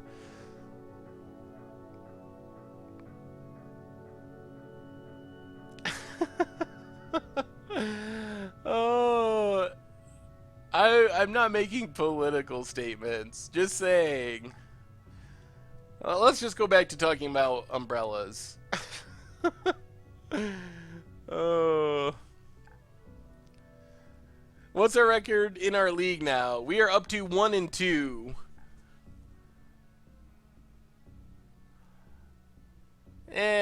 No, people don't even bother yelling at me. Thanks for the follow, Jorn, about my pronunciations anymore. People have just come to grips with the fact that I'm randomly going to say things wrong for no really good reason. This is the Effed Up Beat is the band. High Frequency Active something. It's a very long, odd title. Yes, I used to really like Interpol. I think it was when their first album came out. I haven't heard much of their more recent stuff, I don't think, if they're actually still making music. Would Collective Defiance be a good addition to Fevered Tutelage deck? I don't care about the price. Potentially is like a 1 or 2 of. The mass discard your hand, draw that many cards could potentially be good, and it can be a removal spell, so I think it has potential.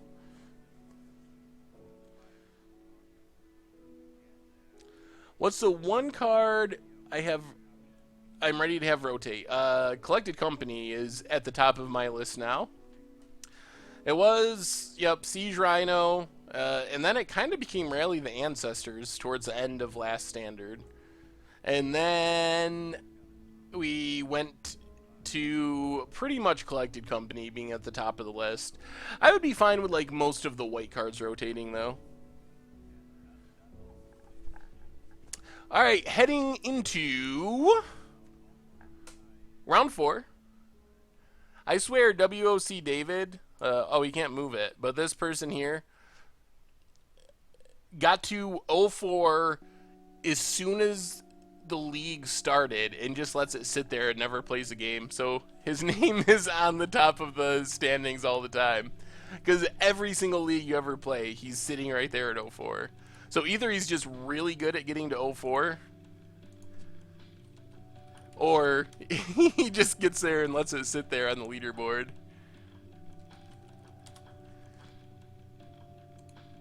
Alright, this hand's alright. No white mana, but we can find it with our Jace, hopefully. Norn beat down against the odds. Yeah, Norn is a hard card to make work.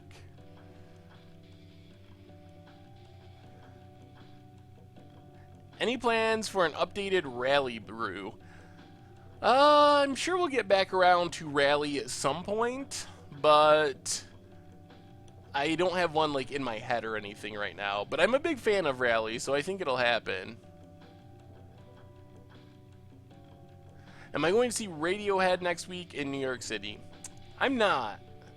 That's kind of a semi-long trip from where I live, so I will not be making it there. I would love to go see Radiohead, though. Big Radiohead fan.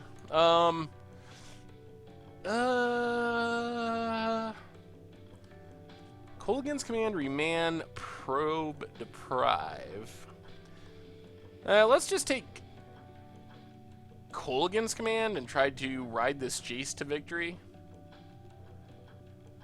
The deck list is on the stream, on the screen, and you can also look at it by typing !deck. Probably Kid A.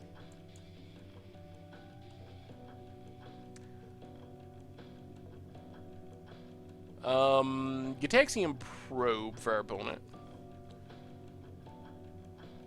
We did beat Living End. We are up to 1-2. They got a little unlucky in game 1. They drew all of their Living Ends. And then in game 2, we got a Rest in Peace online with our Zur. Zur actually ended up doing something reasonable. Is Jace still good in Modern? He's alright.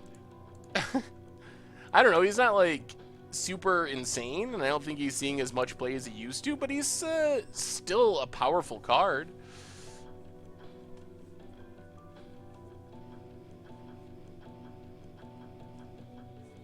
It would be nice if we could get in at least one loot here. Going to see Zombie in Syracuse later this summer. Excited. Sweet. Sounds like fun. Is that one of the state fair shows? There's our white mana. Well, let's pitch our extra Zur.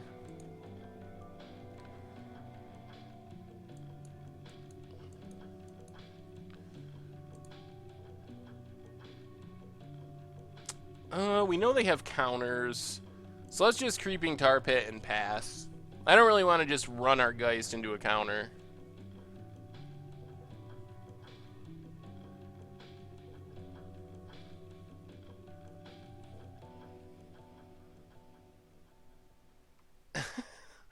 Yeah, the surprise element is gone. Lingering Souls we will potentially cast. Let's loot with Jace. Get a Flooded Strand. Pitch Detention Sphere. Flooded Strand, crack Flooded Strand.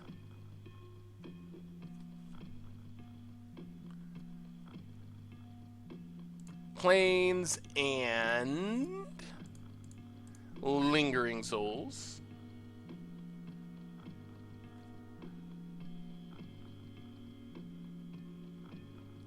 Has Zur done anything in our matches? Died a couple times. It got a Rest in Peace against Mystique. Thank you for the follow. It got a Rest in Peace against Living End, which kind of put game 2 out of reach, so that was good, and it generated some random value against Living End. Apart from that, we just got some other random enchantments, which were fine. Oh, thank you someone for the follow. I just missed the name though. Do I think Wizards reprinting Donate is against the spirit of the reserve list? I mean Harmless Offering. I don't think so. I think that if a card is a different color, it's free game. So that's my personal take on it. I think being a different color is a big enough difference in how the card plays that it's fine. Alright, let's flip our Jace. Discard a Godless Shrine.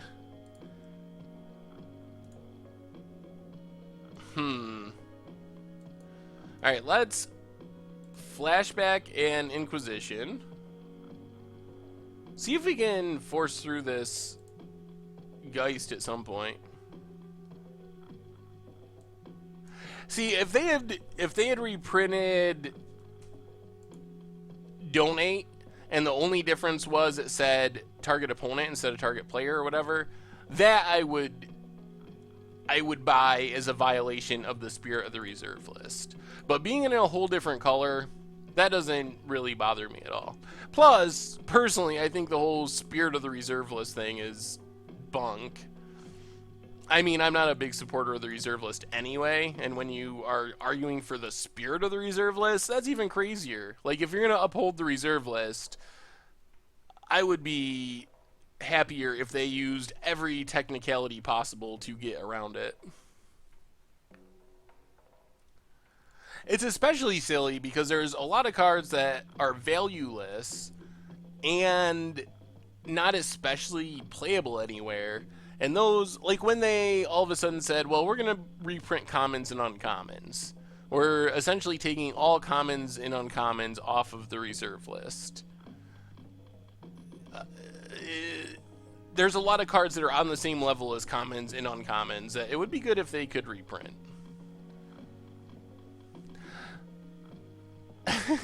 Well, the thing is, they also, especially Marrow, is big on the integrity of the color pie. So I wouldn't expect... Harmless Offering makes sense. That's something that Red does. You could argue that Harmless Offering, at least in modern times, makes more sense than Donate as far as what colors do. Oh, I don't think you're arguing. No, not at all.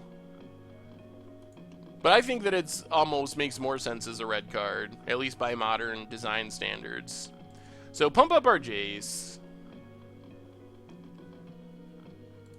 And then let's run a Zur out there. We might be able to get some Zur value again.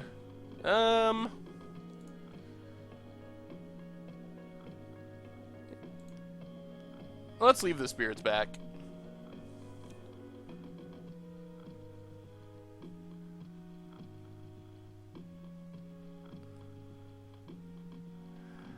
I agree with you, Lightning. I mean, you can't... Magic keeps growing. There are so many more Magic players now than there were when the reserve list was implemented. The supply on those cards is so incredibly low. So, basically, those formats are just going to go away. And I think Wizards is generally fine with that. Like, I don't like it, but I don't think Wizards is necessarily interested in supporting all of those formats. Let's just get a Spreading Seas for this Tar Pit. Ooh, and Inquisition. Sweet. Well, after a rough start, although to be fair, the first two matches were pretty close, even though we didn't win any games. Spell Snare and Thing in the Ice and Gurmag Angler. Yeah, let's just take Thing in the Ice.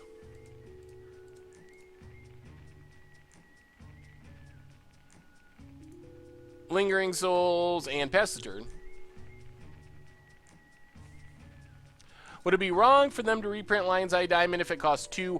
Changing the mana cost also 100% makes it fine as far as the reserve list is concerned. That's a very different card if you change the mana cost. Where it would be sticky, say they wanted to reprint a Lion's Eye Diamond, but they made it cost 1 mana or 1 Phyrexian mana. Then you might have an argument that it's getting pretty close to the Spirit of the Reserve list thing. Although that's still a difference, but if you print a 2 mana, I mean, we see that. They printed 5 mana Time Walk in Time Warp, We actually see that quite a bit, that you see reserve list cards that are printed at different mana costs. I'm playing Mono Blue Brains against my opponent's just Dragonlord Demoka. That is pretty sad. If Wizards would threaten to stop supporting Vintage and Legacy, wouldn't it hurt the price of the reserve list cards enough to have collectors want to abolish it?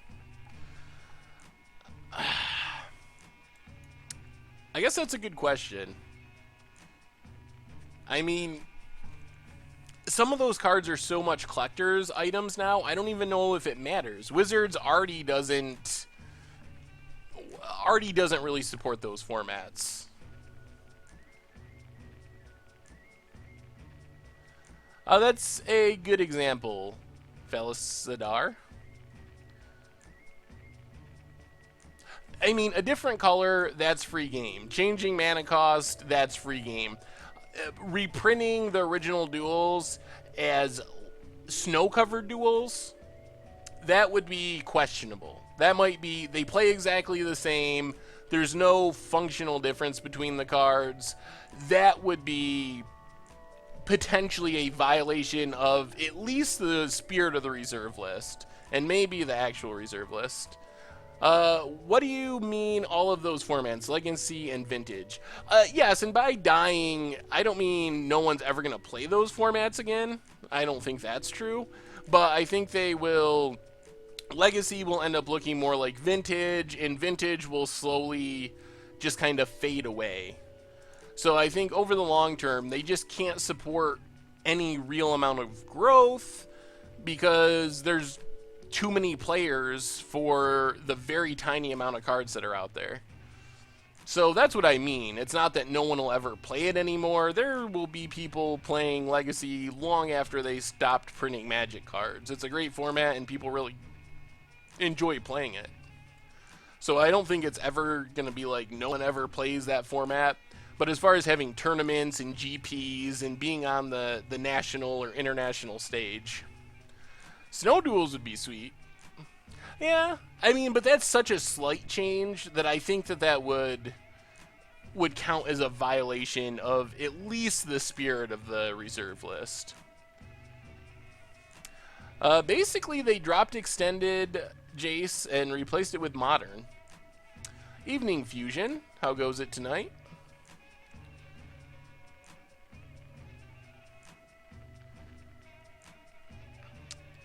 Yeah, I wonder if that would be a problem if you had 4 snow. I mean, another example would be Legendary.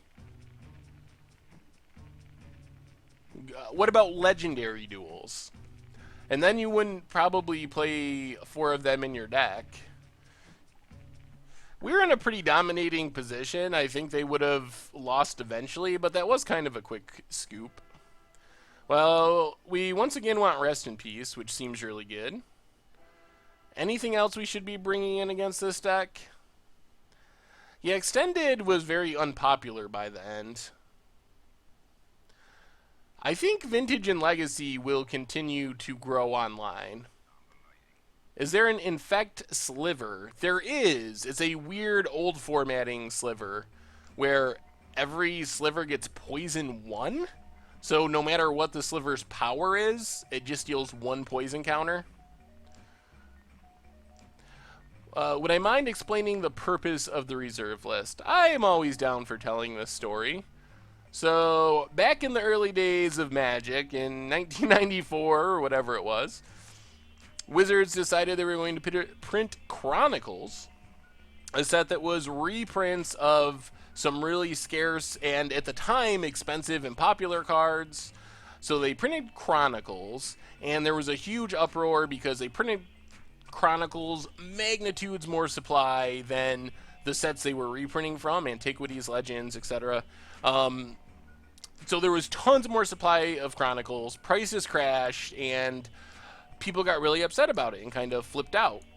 So Wizards made this promise basically saying, we are not going to reprint any cards to restore faith in the collector's market, essentially. So there's going to be X number of cards every set, which is actually a really high percentage in the early sets. Like, maybe half the rares or close to it. Yes. I mean, expensive at the time was $20, $30, $50, something like that. But still, there were cards that had value, and all of a sudden they didn't have value.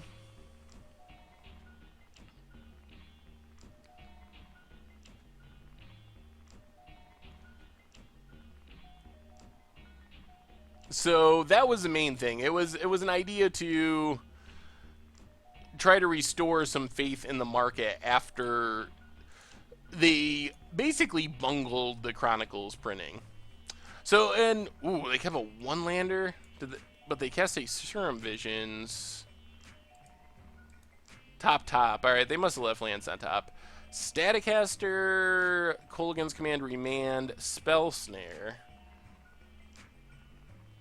All right, let's just take Spell Snare so we can get our Jace down. It doesn't matter the price of individual cards. If people had 10k into a card, they still lost money. That is true.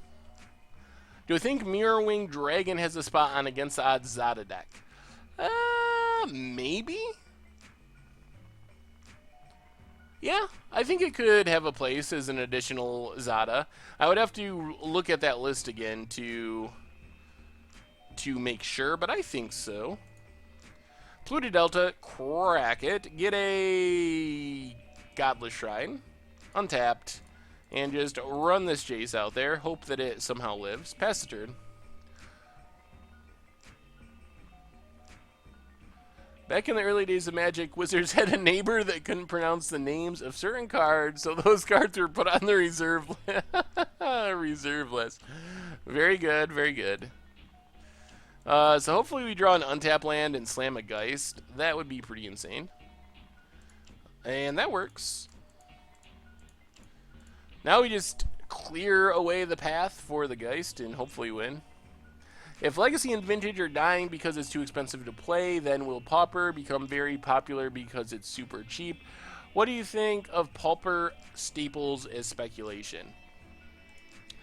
I've been thinking about that lately, and I think there could be potential there, especially for old reserve list staples, or some of the cards that we've seen the biggest price movement with as far as Pauper staples in the paper world are cards that are uncommons in the paper world but commons on Magic Online. Battle Screech is an example. Chainer's Edict. So I think there's potential that there's financial growth in Pauper cards, but I wouldn't expect it from a lot of Pauper staples just because they're commons in recent sets and in very high supply. Yeah, don't spec on... I mean, I'm not a huge fan of speculation just in general. At least what most people would consider speculation. I'm more about trying to time your purchases at the right time so you can play Magic and grow your collection by spending the least amount of money possible.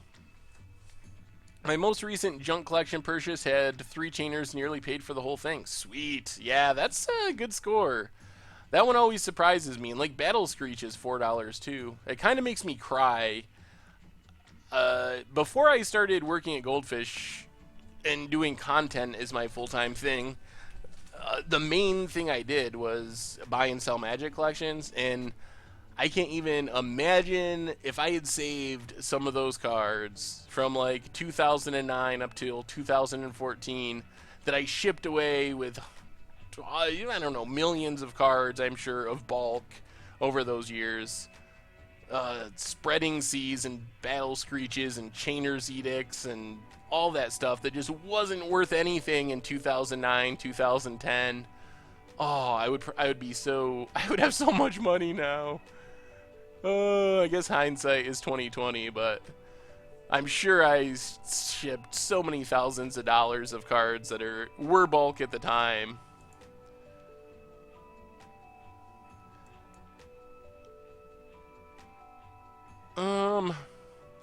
Well, I guess we need to Path Snapcaster.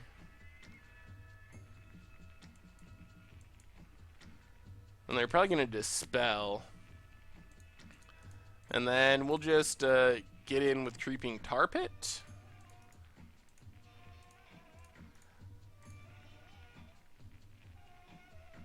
And I think we just don't attack with Geist Cistern. I'm trying to sell cards and paper. Where would I get the best deal? So we talked about it a little bit earlier, but there's new buy lists on TCGplayer, which are pretty solid. But my favorite sites, a couple of them, there's several, but Card Kingdom usually has really good prices, very good to deal with. ABU Games, also on the list. And then Isle of Cards has actually jumped out as a newer buy list that actually offers really competitive prices. They show up as the highest paying buy list quite often for some cards. So, and we got the GGs. Sweet. We are clawing back into it.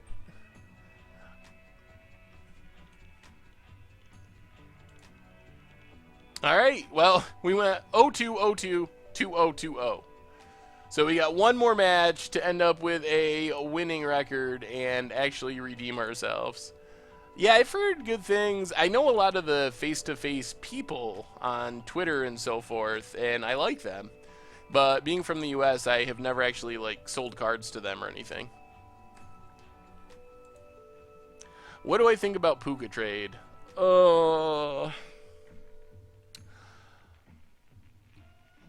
So PukaTrade is a really great idea, and there are some really... It's just a really good idea to have a way to facilitate people trading. The problematic part is the economy, basically, is my concern with it over the long term.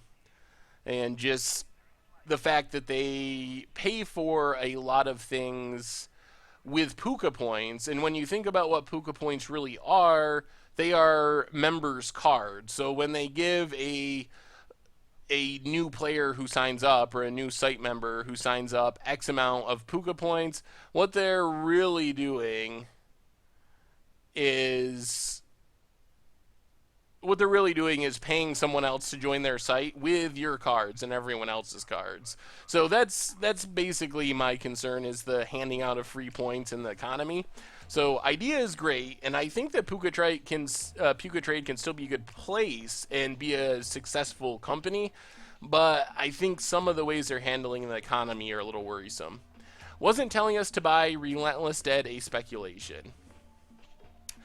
Yes, I guess that technically that would be speculation, yes. I guess when I think of speculation, I think of people who are buying 100 copies of a card to try to make a profit by selling them after the price increases. But in a strict sense, buying Relentless Dead before Eldritch Moon is a form of speculation. There's no guarantee. But I think the way I see it is different, is I'm not necessarily focused on people trying to buy a huge amount of cards to make some sort of profit, but more like, if you think you're going to play zombies, when I build a sweet budget Magic deck with zombies this summer, maybe it's a good idea to have your playset of Relentless Dead when it's $4 instead of when it's $12 or whatever.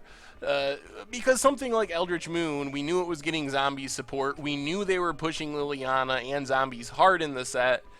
Why it is speculation, it's very predictable that a card like Relentless Dead is going to end up costing more. It's not like just some random guess. So I think that's where it's different for me, at least in my mind, is it's about not about necessarily making a profit, and more about saving yourself money by buying at the right time.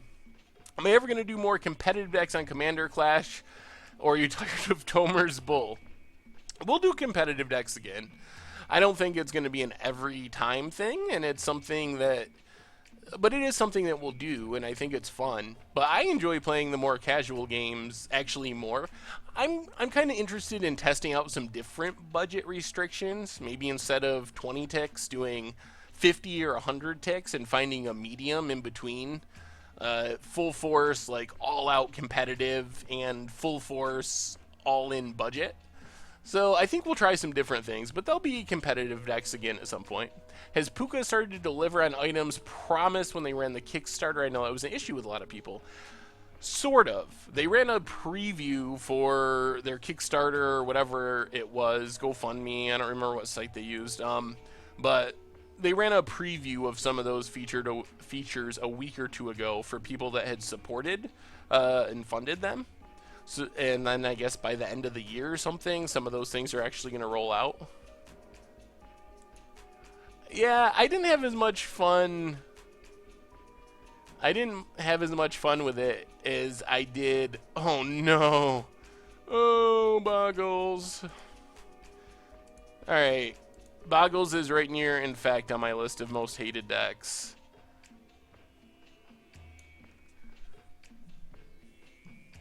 How do we do this? I don't want to lose to Boggles. I hate Boggles.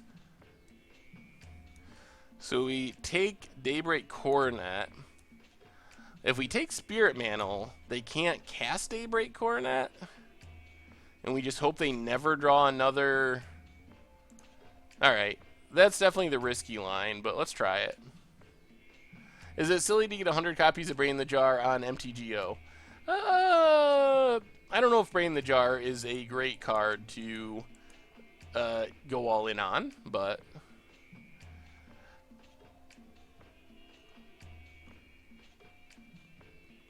It's not over yet. Godless Shrine, untapped. Spreading Seas are planes to keep them off of Daybreak Coronet. Pass the turn. We basically got to try to race them.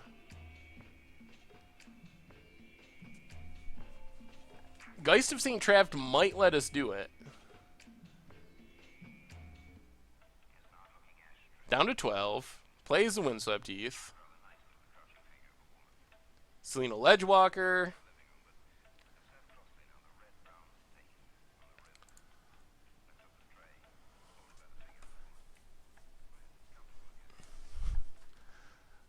So they sack this, get a white source. If they draw exactly a white source, they'd be able to Daybreak Coronet on the Slippery Boggle.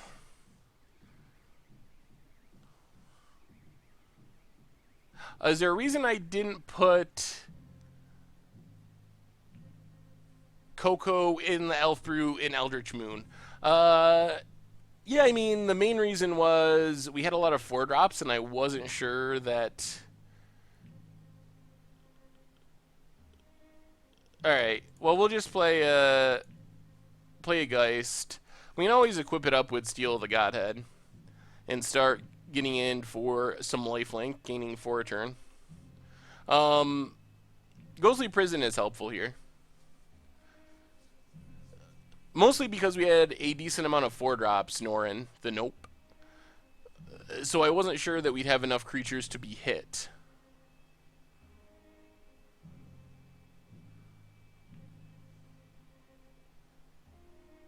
Yes.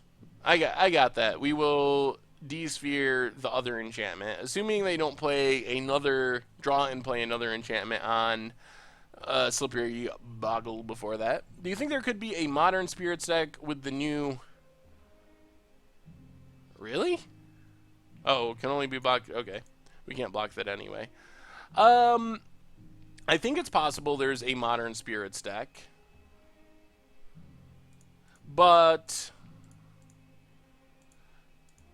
I'm questioning whether it's just like bad fairies potentially. So that's going to be the question is spirits, is there a reason to play spirits over fairies? And I think the answer is possibly yes, but I'm not 100% sure. I think it's worth testing at least as a alternative to fairies. So what you get over fairies is Mausoleum Wanderer. So you're like fairies, except you have a Curse Catcher, which is sweet. And you have a similar Lord in oh, I can't think of the name of it, but the blue-white uncommon lord. It doesn't have flash, which makes it a little bit worse. And some of the 2-drop fairies are better than, or 2-drop spirits are better than the other fairy options. You're missing a real misbind click. So, I don't know. Drog Captain, yeah. So I think we'll have to brew around with it. But if there is one, I assume that it'll be similar to fairies.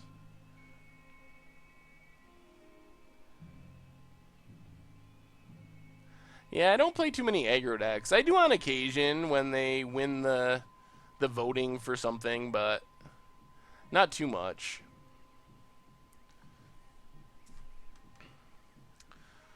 What's our opponent to do? Oh, they did not read Steal the Godhead. It can't be blocked, but they left back their Slippery Boggle on blocking duty. Ooh, and a Zur. Sweet. Alright, so let's get in with our Geist. Our opponent's reading Steal of the Godhead, realizing that things went wrong. Hello, I'm from Portugal. Artie talked about the Spirits deck. I started to build one from your list. Looks pretty good. Sweet. I hope it's fun. Now you can block the Angel. That's fine. We're still gaining the life. I guess he just had to do that.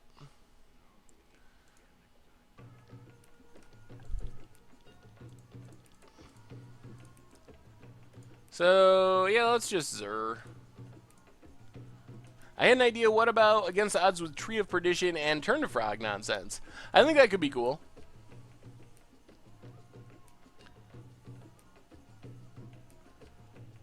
The way I have been building my Spirits deck is more aggressive token deck. Mirror Entity works wonders. Oh, that's a cool way of building it, too. Favorite casual tribe? I don't really play a ton of casual decks. Or tribal decks. I play a lot of casual decks, but I don't really play that many like tribal casual decks. So I don't actually know what my favorite casual tribe is. The things that I really like are like artifacts and counters are more like themes or mechanics than actual creature tribes. So I think that's why it's hard to pick an actual favorite creature tribe.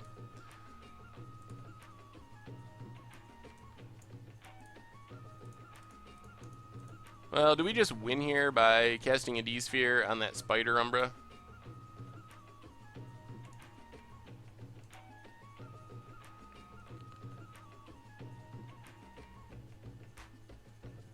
We kind of outboggled the Boggles. Is card drawing a tribe? Probably not, but it should be. Alright, so against Boggles, we get Engineered Explosives. We get Knight of Soul's Betrayal.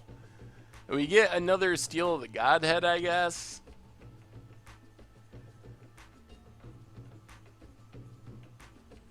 My personal pet commander.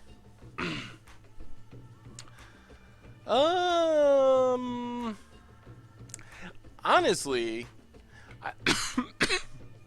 excuse me. Need something to drink. Honestly, I don't really play Commander outside of Commander Clash. That might be surprising, but... So, I would probably pick one of my favorite commanders from Commander Clash, but... That's about the entirety of my Commander experience is on Commander Clash.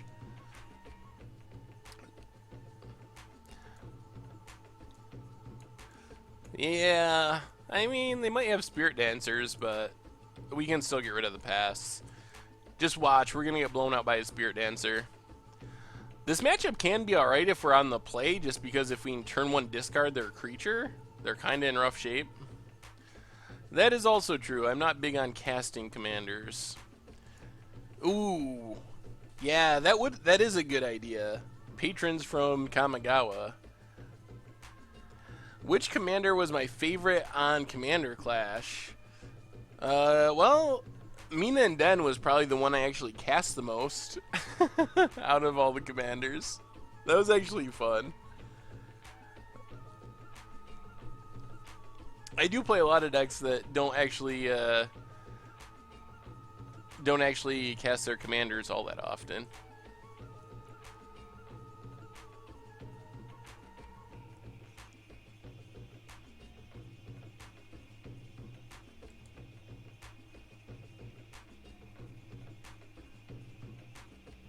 I'm excited to build Abzan Toughneck to stack. Thoughts on Courser of Krufix? I think Courser could be decent.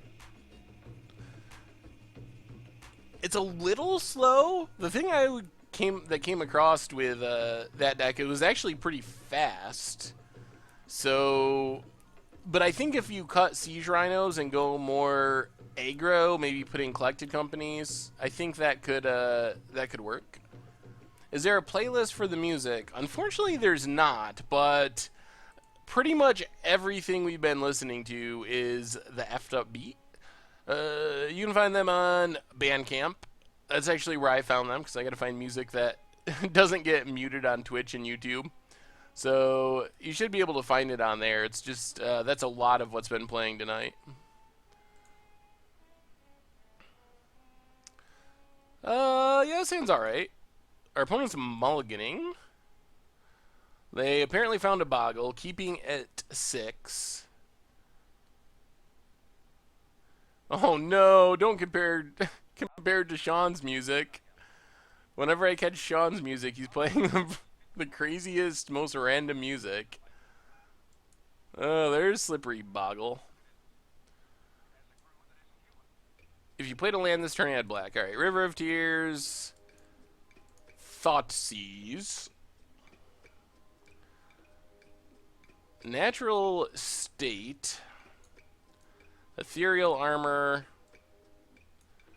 Alright, let's just take Ethereal Armor. Hope they don't draw lands.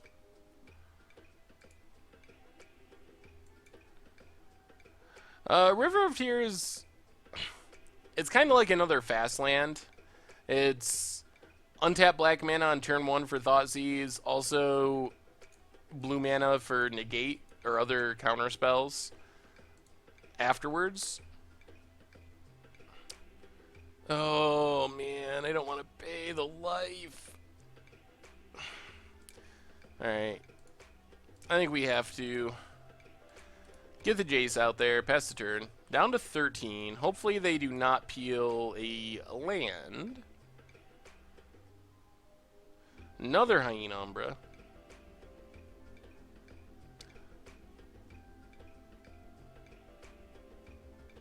Are you going to do a donate deck in Standard with Pact and Harmless Offering? I will definitely play a Harmless Offering deck. It will most likely be in Standard, and probably a good chance that it involves Pact. So, that seems likely. Ooh, if only we had a land. Alright, let's pitch Steal the Godhead. Let's... Oh, I gotta play a land. Alright, play Creeping Tar Pit. Tap this for black. Inquisition. Take...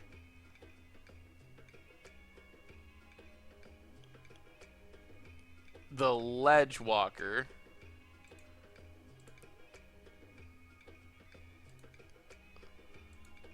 And then Explosives, X1, pass the turn. What do you think about Orlo? You don't have to cast him, and when you do, you get to draw. That actually seems like the perfect commander for me.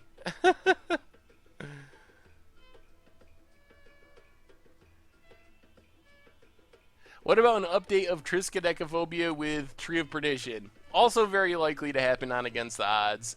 The only problem is... if he natural states it, that's fine. We have Detention Sphere, so I don't really care. If it kind of forces them to do it.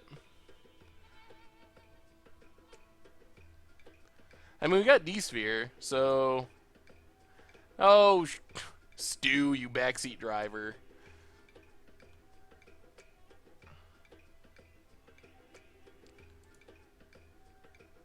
There's the natural state.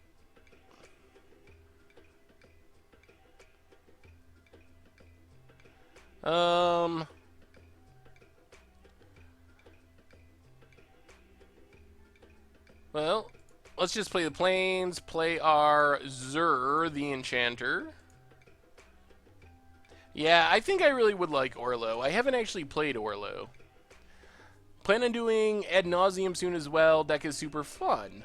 That one actually isn't on my plans, but I could imagine that we do it eventually. I don't even know if I want to flip this Jace. Our opponent said be right back. Oh, we're like so close to winning. The thing with the Tree Trisk deck is it would be so much better if we wait until fall after rotation.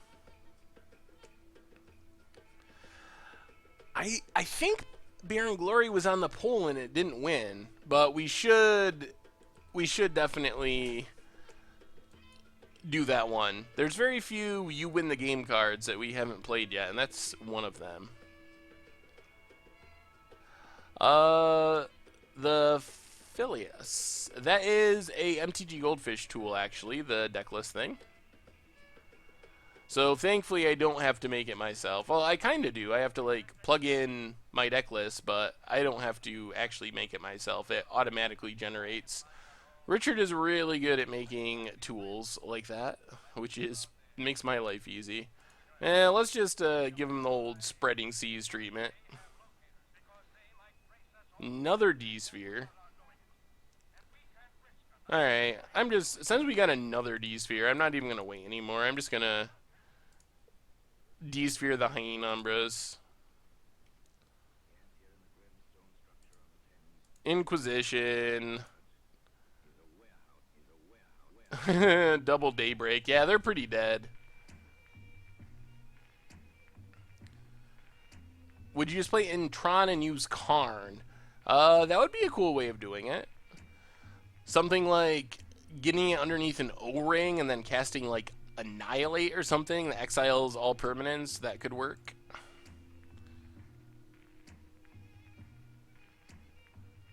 I don't even know. Do we even want to flip this Jace? It doesn't do anything for us.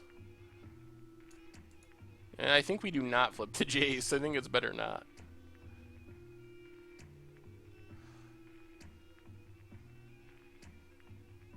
Yeah, that's Cold Snap for you. Cold Snap cards are way more expensive than you'd think for what they do. Just because they're in such short supply. Yeah, let's steal the Godhead on our Zur. Start gaining some life back. I think we're gonna... After the horrible start, we actually won a lot of games. Yeah, we can get Ghostly Prison next time. We got this game actually pretty much locked down. I don't think our opponent can win. Should tell Jake to play Darren, King of Keljor in the next Commander Clash because he always gets attacked. That would be a good commander for him, actually. Didn't Tomer play that once? Or did he just play it in one of his decks? It might not have been the commander. Alright, Zur it up. Get a Ghostly Prison. Opponent's down to 10. Polluted Delta, go. Yeah. We were loser, but now we're Windsor. Oh my goodness. That's even bad by my standards, and my standards on puns is pretty low.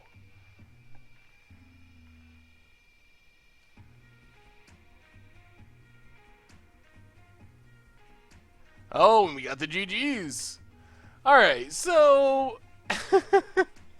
No, it's good, PC guy. I liked it. It was something I would say.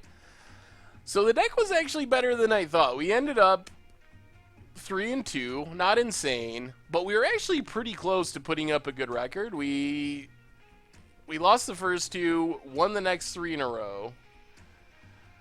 And the first two were closer than they looked, I think. I don't think they were just blowouts. So after starting off roughly, I think I might play this deck again at some point. It was good enough that I would consider playing it.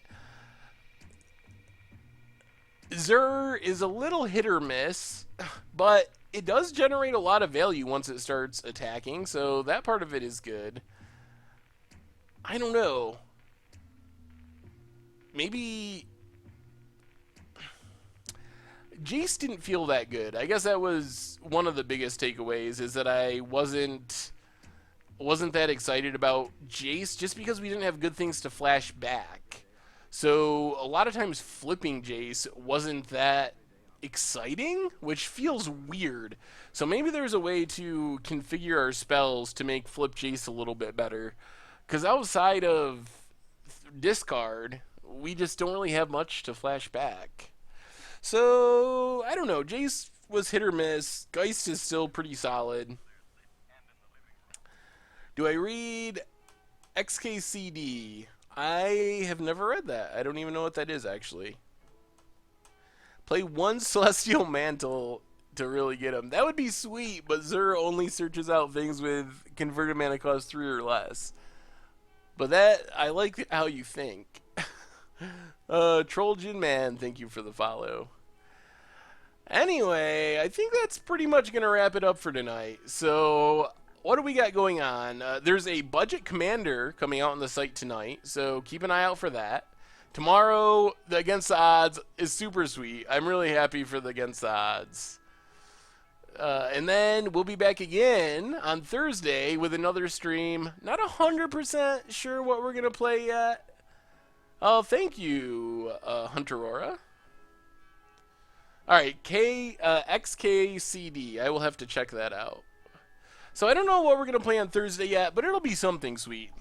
Anyway, so if you haven't yet followed the stream, like DJ Porsche, you probably should, because that would be sweet of you.